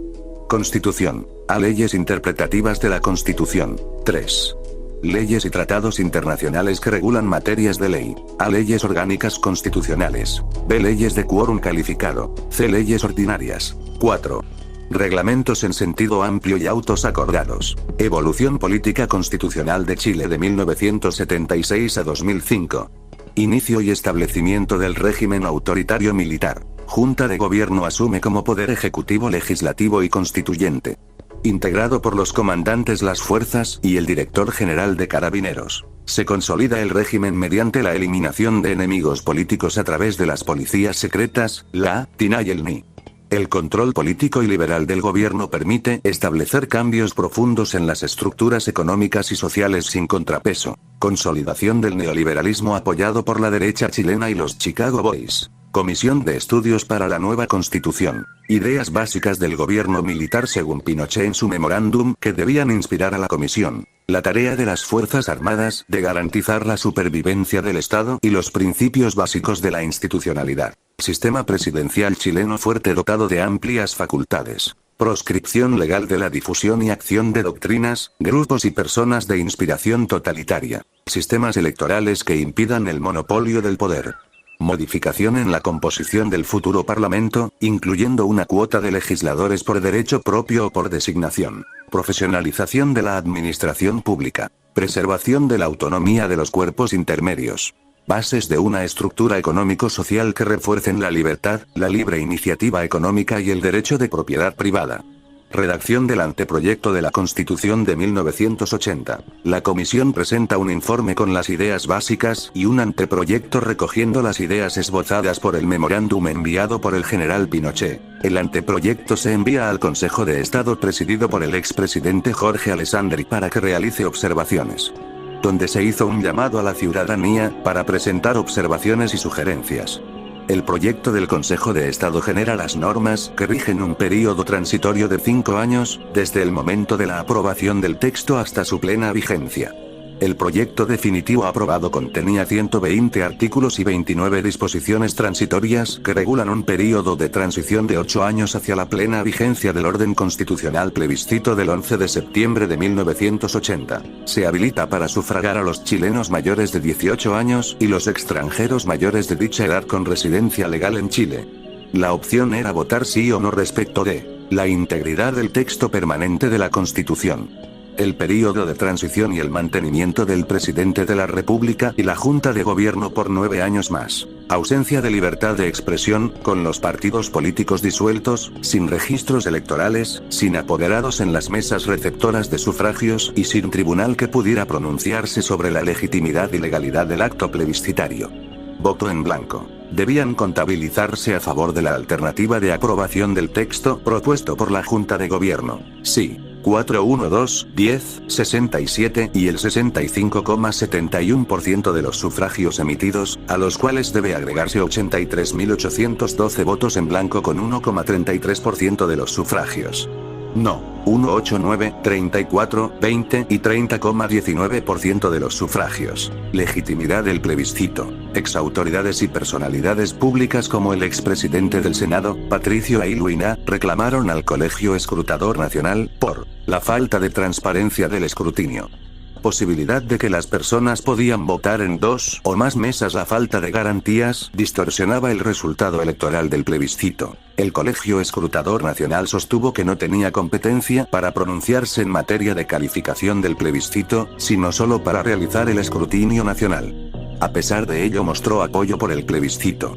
El texto aprobado fue promulgado por el presidente de la República, General Augusto Pinochet Ugarte, con fecha 21 de octubre de 1980, el cual entraría en vigencia el 11 de marzo de 1981. Periodo de 1981 a 1988. Afianzamiento del gobierno militar y el sistema neoliberal. Sin embargo, comienzan a rearticularse grupos políticos disidentes de centro-izquierda como de izquierda como la Alianza Democrática y el Movimiento Democrático Popular. Distintas vertientes políticas se reúnen en la llamada Concertación de Partidos por la Democracia, que organizarán una estrategia para la derrota política del régimen, desplazándolo pacíficamente en el plebiscito de 1988. Plebiscito de 1988. Debía realizarse el plebiscito previsto en 1981 para definir si Pinochet seguía o no en el poder. Los resultados fueron favorables para la Concertación, quienes logran una victoria con el 54,7% de los votos. Reforma Constitucional de 1989. Inicia un período de negociaciones tenso entre el régimen militar, que debía abandonar el gobierno en marzo de 1990, y la Concertación, con el fin de lograr una transición pacífica. Debía llamarse a elecciones presidenciales y parlamentarias competitivas para diciembre de 1989. La Concertación rechaza la propuesta de reformas del gobierno por hacer imposible el regreso a la democracia antes de 1995, en virtud del procedimiento de reforma constitucional que exigía la aprobación de la reforma por dos congresos sucesivos, atando aún más los enclaves autoritarios. El 31 de mayo de 1989 la Concertación aprueba, con reservas, el proyecto que presentó el gobierno. Se concuerdan así 54 reformas constitucionales, las que posibilitan buscar las mayorías necesarias en el futuro Parlamento para introducir nuevas reformas democratizadoras del sistema constitucional con el objeto de suprimir los enclaves autoritarios importantes que se mantienen en la Carta Fundamental. Los cerrojos constitucionales. En este material se repasarán, brevemente, algunos de los cerrojos constitucionales impuestos en la Constitución de 1980 con el fin de que, una vez recuperada la democracia, no se pudiera modificar aspectos esenciales del sistema jurídico, político y económico sin el acuerdo de los sectores políticos herederos de la dictadura cívico-militar. Como se revisó en el texto anterior, en los orígenes de la Constitución de 1980 se diseñaron una serie de mecanismos, instituciones, quórums, sistemas electorales, integraciones de órganos, competencias que, relacionadas unas con las otras, tuvieron por finalidad evitar que los sectores excluidos de la política deliberativa durante la dictadura pudieran modificar la Constitución y las instituciones creadas por ella, al menos, sin los votos de los partidos que surgieron de la dictadura cívico-militar. En tal sentido, los mecanismos fueron los siguientes. 1. La exclusión de las agrupaciones que, entre sus fundamentos ideológicos, plantean la lucha de clases. 2. El sistema electoral binominal. 3. La existencia de senadores vitalicios y designados. 4. El quórum para reformar las leyes orgánicas constitucionales. 5. El control preventivo y obligatorio del Tribunal Constitucional de las leyes orgánicas constitucionales. 6. El rol de las Fuerzas Armadas. 7. El quórum para reformar la Constitución Política de la República. La exclusión de las agrupaciones que, entre sus fundamentos ideológicos, plantean la lucha de clases. El antiguo artículo 8 de la Constitución Política de la República dispuso una cláusula de exclusión y prohibición de agrupaciones o partidos políticos que, acompañadas de una serie de otras exclusiones, buscaban prohibir la existencia de organizaciones políticas que existieron en la extinta Unidad Popular. Así, el antiguo artículo 8 de la Constitución reguló que todo acto de persona o grupo destinado a propagar doctrinas que atenten contra la familia, propugnen la violencia o una concepción de la sociedad, del Estado o del orden jurídico, de carácter totalitario o fundada en la lucha de clases, es ilícito y contrario al ordenamiento institucional de la República. Las organizaciones y los movimientos o partidos políticos que por sus fines o por la actividad de sus adherentes tiendan a esos objetivos, son inconstitucionales. Corresponderá al Tribunal Constitucional conocer de las infracciones a lo dispuesto en los incisos anteriores. Sin perjuicio de las demás sanciones establecidas en la Constitución o en la ley, las personas que incurran o hayan incurrido en las contravenciones señaladas precedentemente no podrán optar a funciones o cargos públicos, sean o no de elección popular, por el término de 10 años contado desde la fecha de la resolución del tribunal. Tampoco podrán ser rectores o directores de establecimientos de educación, ni ejercer en ellos funciones de enseñanza, ni explotar un medio de comunicación social, o ser directores o administradores del mismo, ni desempeñar en él funciones relacionadas con la emisión o difusión de opiniones o informaciones. Ni podrán ser dirigentes de organizaciones políticas o relacionadas con la educación o de carácter vecinal, profesional, empresarial, sindical, estudiantil o gremial en general, durante dicho plazo. Si las personas referidas anteriormente estuvieran a la fecha de la declaración del tribunal, en posesión de un empleo o cargo público, sea o no de elección popular, lo perderán, además, de pleno derecho. Las personas sancionadas en virtud de este precepto, no podrán ser objeto de rehabilitación durante el plazo señalado en el inciso cuarto. La duración de las inhabilidades contempladas en este artículo se elevará al doble en caso de reincidencia. Esta disposición fue derogada en las reformas constitucionales acordadas en 1989, regulándose una disposición similar en el artículo 19 número 15 de la Constitución, aunque sin la expresión lucha de clases en ella, por lo que se levantó la inconstitucionalidad de partidos como el socialista o el comunista en Chile, los cuales, al menos en sus bases históricos, adhieren o adhirieron al marxismo. El sistema electoral binominal. El sistema electoral binominal, que regía la forma de elección de los miembros del Congreso Nacional, se hallaba regulado tanto en la Constitución Política de la República, como en la Ley 18.700. Así, el antiguo artículo 45 de la Constitución Política de la República regulaba en su inciso primero: el Senado se compone de miembros elegidos en votación directa por circunscripciones senatoriales, en consideración a las 13 regiones del país. Cada región constituirá una circunscripción, excepto 6 de ellas que serán divididas, cada una, en 2 circunscripciones por la ley orgánica constitucional respectiva. A cada circunscripción corresponde elegir 2 senadores por su parte. El antiguo artículo 178 de la Ley 18.700 establecía que, para la elección de los miembros de la Cámara de Diputados habrá 60 distritos electorales, cada uno de los cuales elegirá 2 diputados de dichos escaños, 2 por circunscripciones y 2 por distritos. Debíamos interpretarlos con lo dispuesto en el antiguo artículo 4 de la Ley 18.700. Las declaraciones de candidaturas a senadores o diputados que presenten los partidos políticos o los pactos electorales, podrán incluir hasta 2 candidatos por circunscripción senatorial o distrito según corresponda. Finalmente, el artículo 129 bis antiguo, disponía: en el caso de elecciones de parlamentarios, el tribunal proclamará elegidos senadores o diputados a los 2 candidatos de una misma lista, cuando ésta alcanzare el mayor número de sufragios y tuviere un total de votos que excediere el doble de los que alcanzare la lista o nómina que le siguiere en número de sufragios. Si ninguna lista obtuviere los 2 cargos, elegirá un cargo cada una de las listas o nóminas que obtengan las 2 más altas mayorías de votos totales de lista o nómina, debiendo el tribunal proclamar elegidos senadores o diputados a aquellos candidatos que, dentro de cada lista o nómina, hubieren obtenido las más altas mayorías.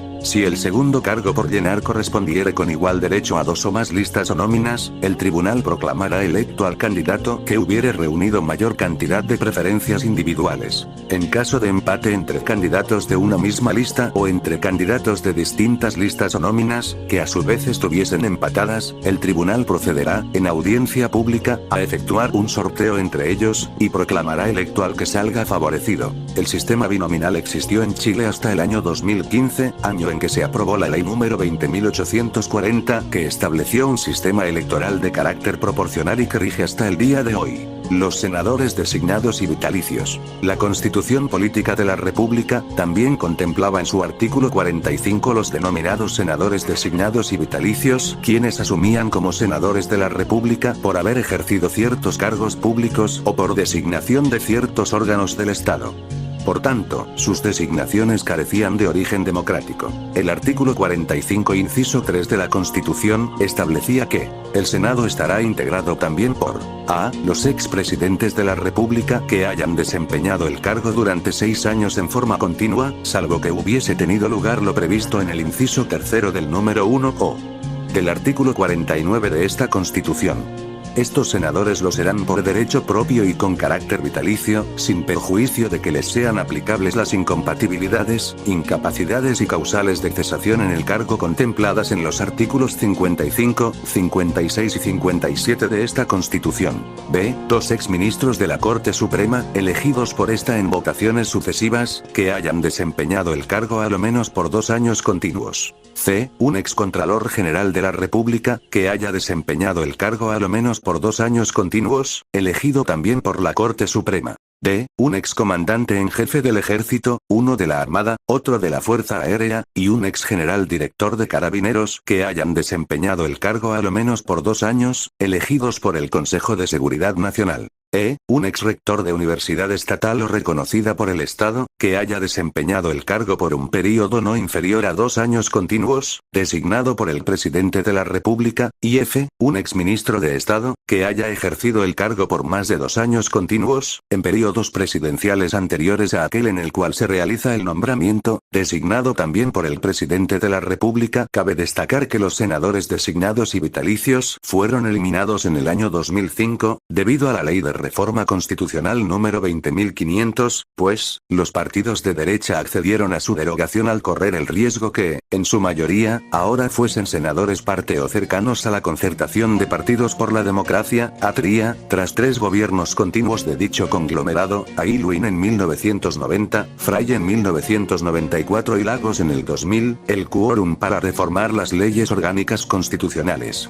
Si la existencia de senadores designados y el sistema binominal no fuesen suficientes, debemos recordar que el antiguo artículo 66 de la Constitución Política de la República establecía que, para crear, modificar o derogar una ley de quórum calificado, se requería un quórum de 4/7 de los diputados y senadores en ejercicio. Este quórum fue modificado el año 2023, por la Ley de Reforma Constitucional número 21.535, como consecuencia de la reforma constitucional dispuesto por la Ley número 21.481 que rebajó el quórum de reforma constitucional y de las leyes interpretativas de la Constitución, con el fin de promover el rechazo al proyecto de nuevo Constitución del primer proceso constituyente. El control preventivo y obligatorio del Tribunal Constitucional de las leyes orgánicas constitucionales. El artículo 93 número 1 de la Constitución dispone que el Tribunal Constitucional deberá realizar un control preventivo y obligatorio de constitucionalidad de las leyes interpretativas de la Constitución, de las leyes orgánicas constitucionales y de los tratados internacionales que versen materias de estas últimas.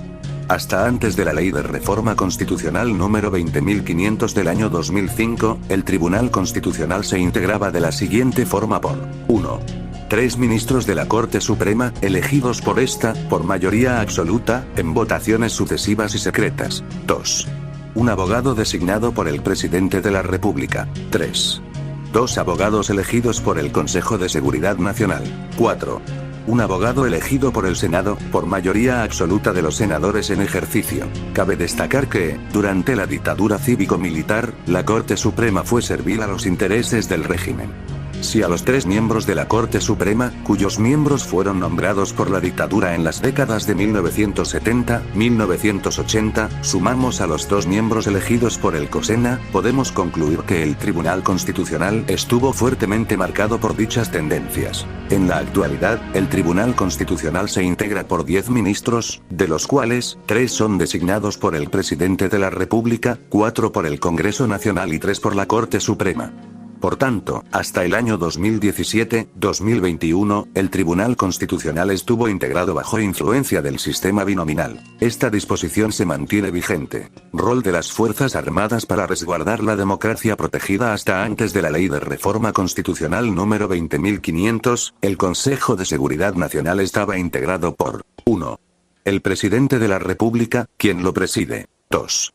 El Presidente del Senado. 3. El Presidente de la Corte Suprema. 4. Los comandantes en jefe de las Fuerzas Armadas, por el General Director de Carabineros y 5. el Contralor General de la República. Por tanto, existía igual número de civiles y militares.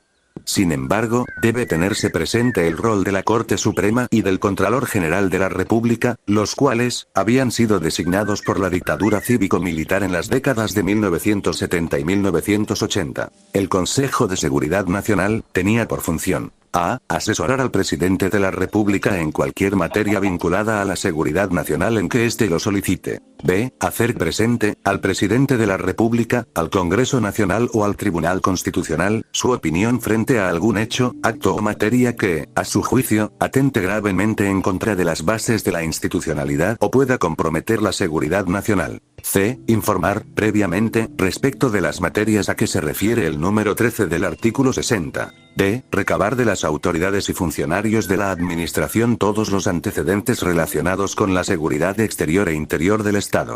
En tal caso, el requerido estará obligado a proporcionarlos y su negativa será sancionada en la forma que establezca la ley, y ejercer las demás atribuciones que esta Constitución le encomienda. F. Se pueden autoconvocar, aunque actualmente solamente el presidente de la República puede convocar al COSENA. Finalmente, solo en casos calificados, el presidente de la República con acuerdo del Consejo de Seguridad Nacional, podía llamar a retiro a los comandantes en jefe del Ejército, de la Armada, de la Fuerza Aérea o al general director de Carabineros, en su caso. Esta disposición también fue modificado en el año 2005 con la Ley de Reforma Constitucional 20.500. El quórum para reformar la Constitución Política de la República. Fernando Atria ha denominado este cerrojo como metacerrojo. Así, hasta el año 2022, la Constitución Política de la República solo podía modificarse si se conseguía un quórum de 2/3 o 3/5 de los diputados y senadores en ejercicio. Por lo que cualquier modificación constitucional se hacía difícil, ya que, incluso, una minoría en el Congreso podía evitar cualquier modificación constitucional. El antiguo artículo 127 de la Constitución regulaba en sus incisos 2 y 3. El proyecto de reforma necesitará para ser aprobado en cada Cámara el voto conforme de las 3/5 partes de los diputados y senadores en ejercicio. Si la reforma recayere sobre los capítulos 1, 3, 8, 11, 12 o 15, necesitará, en cada Cámara, la aprobación de las 2/3 partes de los diputados y senadores en ejercicio. El capítulo 1 dispone las bases de la institucionalidad, el capítulo 3 regula los derechos fundamentales y deberes constitucionales, el capítulo 8 regula el Tribunal Constitucional, el capítulo 11 regula a las Fuerzas Armadas, de Orden y Seguridad Pública, el capítulo 12 regula el Consejo de Seguridad Nacional, y el capítulo 15 regula los quórums para reformar la Constitución. Este artículo fue modificado el año 2022, rebajándose los quórum de reforma constitucional a 4/7 partes de los diputados y senadores en ejercicio, en virtud de la Ley de Reforma Constitucional número 21.481, que pretendía promover el rechazo al proyecto de nueva Constitución del primer proceso constituyente, transición y consolidación del régimen constitucional democrático. Patricio Aylwin, 1990-1994. Reformas constitucionales. Permitió el indulto de conductas terroristas durante el gobierno militar. Democratización de los municipios e institucionalidad de los gobiernos regionales. Reducción del período presidencial de los 8 años a los 6 años. Eduardo Frei, 1994 y 2000. Hubo 8 reformas durante su gobierno, entre ellas están: creación del Ministerio Público y que viabiliza la reforma procesal penal, modifica la composición de la Corte Suprema y posibilita la integración de abogados ajenos a la carrera judicial, procedimiento para que la Corte Suprema dé su opinión en materia de ley sobre organización y atribución de los tribunales. Igualdad entre hombres y mujeres, en el artículo 1 y 19 número 2, eliminando el sesgo de género en el lenguaje. Ricardo Lagos, 2000-2006. Estatuto Constitucional de los expresidentes de la República. Modificación de la convocatoria del Congreso Pleno para ratificar reformas constitucionales. Obligatoriedad y gratuidad de la enseñanza media hasta 21 años.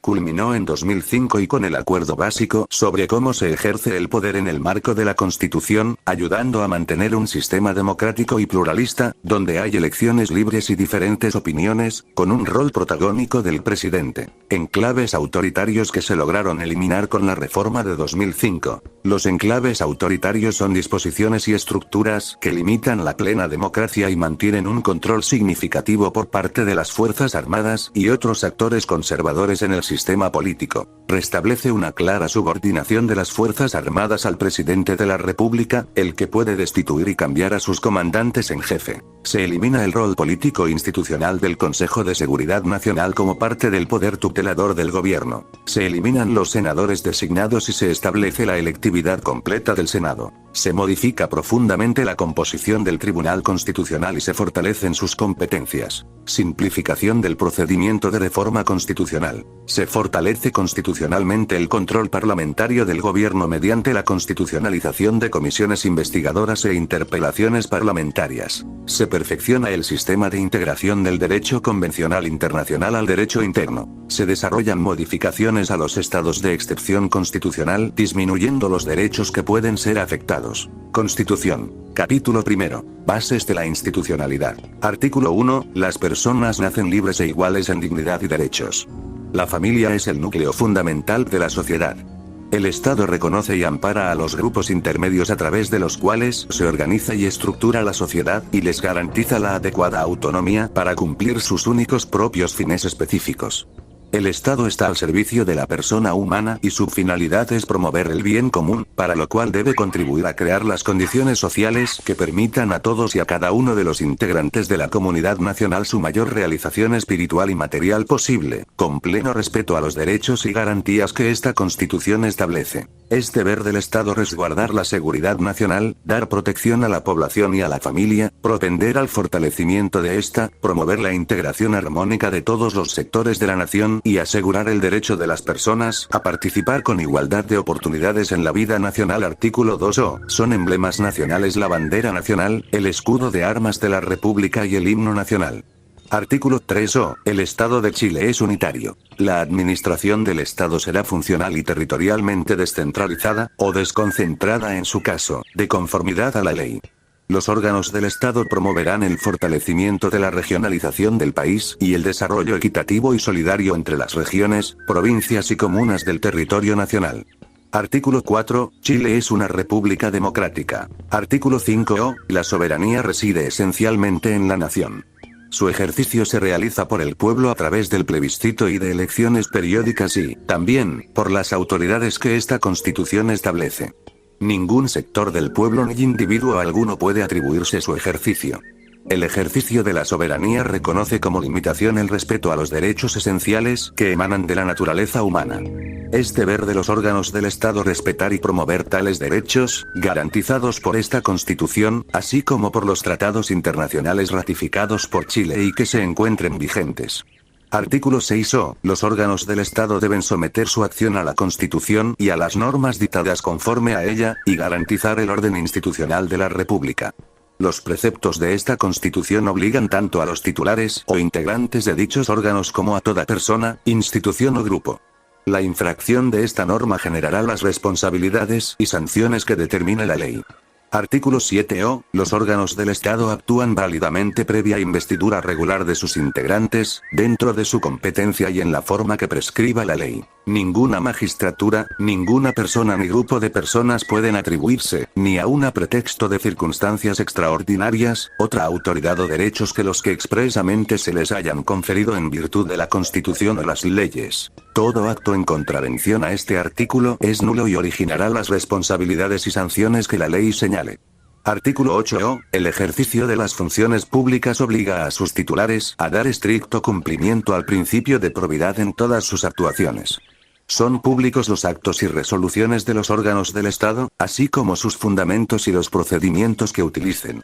Sin embargo, solo una ley de quórum único calificado podrá establecer la reserva o secreto de aquellos o de estos, cuando la publicidad afectara el debido cumplimiento de las funciones de dichos órganos, los derechos de las personas, la seguridad de la nación o el interés nacional.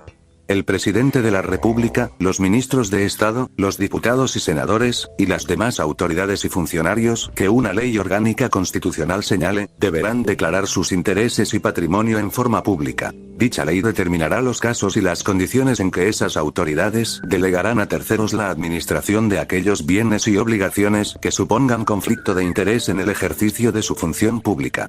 Asimismo, podrá considerar otras medidas apropiadas para resolverlos y, en situaciones calificadas, disponer la enajenación de todo o parte de esos bienes.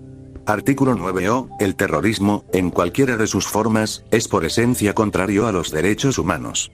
Una ley de quórum calificado determinará las conductas terroristas y su penalidad.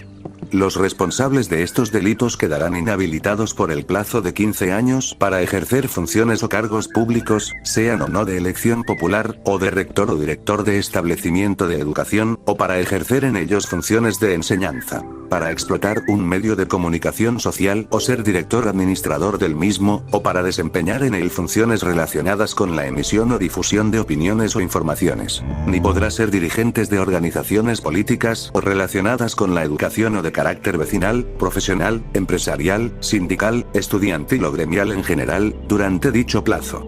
Lo anterior se entiende sin perjuicio de otras inhabilidades o de las que por mayor tiempo establezca la ley.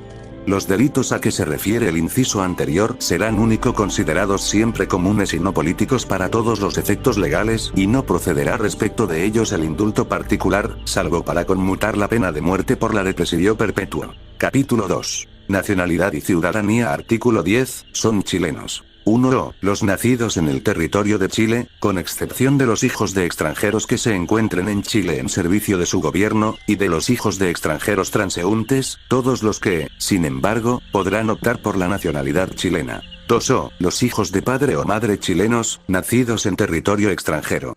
Con todo, se requerirá que alguno de sus ascendientes en línea recta de primero o segundo grado, haya adquirido la nacionalidad chilena en virtud de lo establecido en los números 1o, 3 o 4o. 3o. Los extranjeros que obtuvieren carta de nacionalización en conformidad a la ley, y 4o. Los que obtuvieren especial gracia de nacionalización por ley. La ley reglamentará los procedimientos de opción por letras A y B, la nacionalidad chilena, de otorgamiento, negativa y cancelación de las cartas de nacionalización, y la formación de un registro de todos estos actos. Artículo 11. La nacionalidad chilena se pierde. 1. Por renuncia voluntaria manifestada ante autoridad chilena competente. Esta renuncia solo producirá efectos si la persona, previamente, se ha nacionalizado en país extranjero. 2. Por decreto supremo, en caso de prestación de servicios durante una guerra exterior a enemigos de Chile o de sus aliados. 3. Por cancelación de la carta de nacionalización, y 4. Por ley que revoque la nacionalización concedida por gracia. Los que hubieren perdido la nacionalidad chilena por cualquiera de las causales establecidas en este artículo, solo podrán ser rehabilitados por ley. Artículo 12. La persona afectada por acto o resolución de autoridad administrativa que la prive de su nacionalidad chilena o se la desconozca, podrá recurrir, por sí o por cualquiera a su nombre, dentro del plazo de 30 días, ante la Corte Suprema, la que conocerá como jurado y en tribunal pleno. La interposición del recurso suspenderá los efectos del acto o resolución recurridos. Artículo 13. Son ciudadanos los chilenos que hayan cumplido 18 años de edad y que no hayan sido condenados a pena aflictiva. La calidad de ciudadano otorga los derechos de sufragio, de optar a cargos de elección popular y los demás que la Constitución o la ley confieran. Los ciudadanos con derecho a sufragio que se encuentren fuera del país podrán sufragar desde el extranjero en las elecciones primarias presidenciales, en las elecciones de presidente de la República y en los plebiscitos nacionales. Una ley orgánica constitucional establecerá el procedimiento para materializar la inscripción en el registro electoral y regulará la manera en que se realizarán los procesos electorales y plebiscitarios en el extranjero, en conformidad con lo dispuesto en los incisos primero y segundo del artículo 18. Tratándose de los chilenos a que se refieren los números 2 y 4 del artículo 10, el ejercicio de los derechos que les confiere la ciudadanía estará sujeto a que hubieren estado avecindados en Chile por más de un año. Artículo 14. Los extranjeros avecindados en Chile por más de 5 años, y que cumplan con los requisitos señalados en el inciso primero del artículo 13, podrán ejercer el derecho de sufragio en los casos y formas que determine la ley. Los nacionalizados en conformidad al no 3 del artículo 10, tendrán opción a cargos públicos de elección popular solo después de 5 años de estar en posesión de sus cartas de nacionalización. Artículo 15. En las votaciones populares, el sufragio será personal, igualitario y secreto. El sufragio será obligatorio para los electores en todas las elecciones y plebiscitos, salvo en las elecciones primarias. Una ley orgánica constitucional fijará las multas o sanciones que se aplicarán por el incumplimiento de este deber, los electores que estarán exentos de ellas y el procedimiento para su determinación. Solo podrá convocarse a votación popular para las elecciones y plebiscitos expresamente previstos en esta Constitución. Artículo 16. El derecho de sufragio se suspende. 1. Por interdicción en caso de demencia. 2. Por hallarse la persona acusada por delito que merezca pena aflictiva o por delito que la ley califique como conducta terrorista, y 3. Por haber sido sancionado por el Tribunal Constitucional en conformidad al inciso séptimo del número 15 o del artículo 19 de esta Constitución. Los que por esta causa se hallaren privados del ejercicio del derecho de sufragio lo recuperarán al término de 5 años, contado desde la declaración del tribunal. Esta suspensión no producirá otro efecto legal, sin perjuicio de lo dispuesto primero en el en el inciso séptimo del número 15 o del artículo 19. Artículo 17. La calidad de ciudadano se pierde. 1. Por pérdida de la nacionalidad chilena. 2. Por condena a pena aflictiva, y 3. Por condena por delitos que la ley califique como conducta terrorista y los relativos al tráfico de estupefacientes y que hubieren merecido, además, pena aflictiva. Los que hubieren perdido la ciudadanía por la causal indicada en el número 2 la recuperarán en conformidad a la ley, una vez extinguida su responsabilidad penal. Los que la hubieren perdido por las causales previstas en el número 3 podrán solicitar su rehabilitación al Senado una vez cumplida la condena. Artículo 18. Habrá un sistema electoral público. Una ley orgánica constitucional determinará su organización y funcionamiento, regulará la forma en que se realizarán los procesos electorales y plebiscitarios, en todo lo no previsto por esta Constitución, y garantizará siempre la plena igualdad entre los independientes y los miembros de partidos políticos tanto en la presentación de candidaturas como en su participación en los señalados procesos. Dicha ley establecerá también un sistema de financiamiento, transparencia, límite y control del gasto electoral. Una ley orgánica constitucional contemplará, además, un sistema de registro electoral, bajo la dirección del Servicio Electoral, al que se incorporarán, por el solo Ministerio de la Ley, quienes cumplan los requisitos establecidos por esta Constitución. El resguardo del orden público durante los actos electorales y plebiscitarios corresponderá a las Fuerzas Armadas y Carabineros del modo que indique la ley.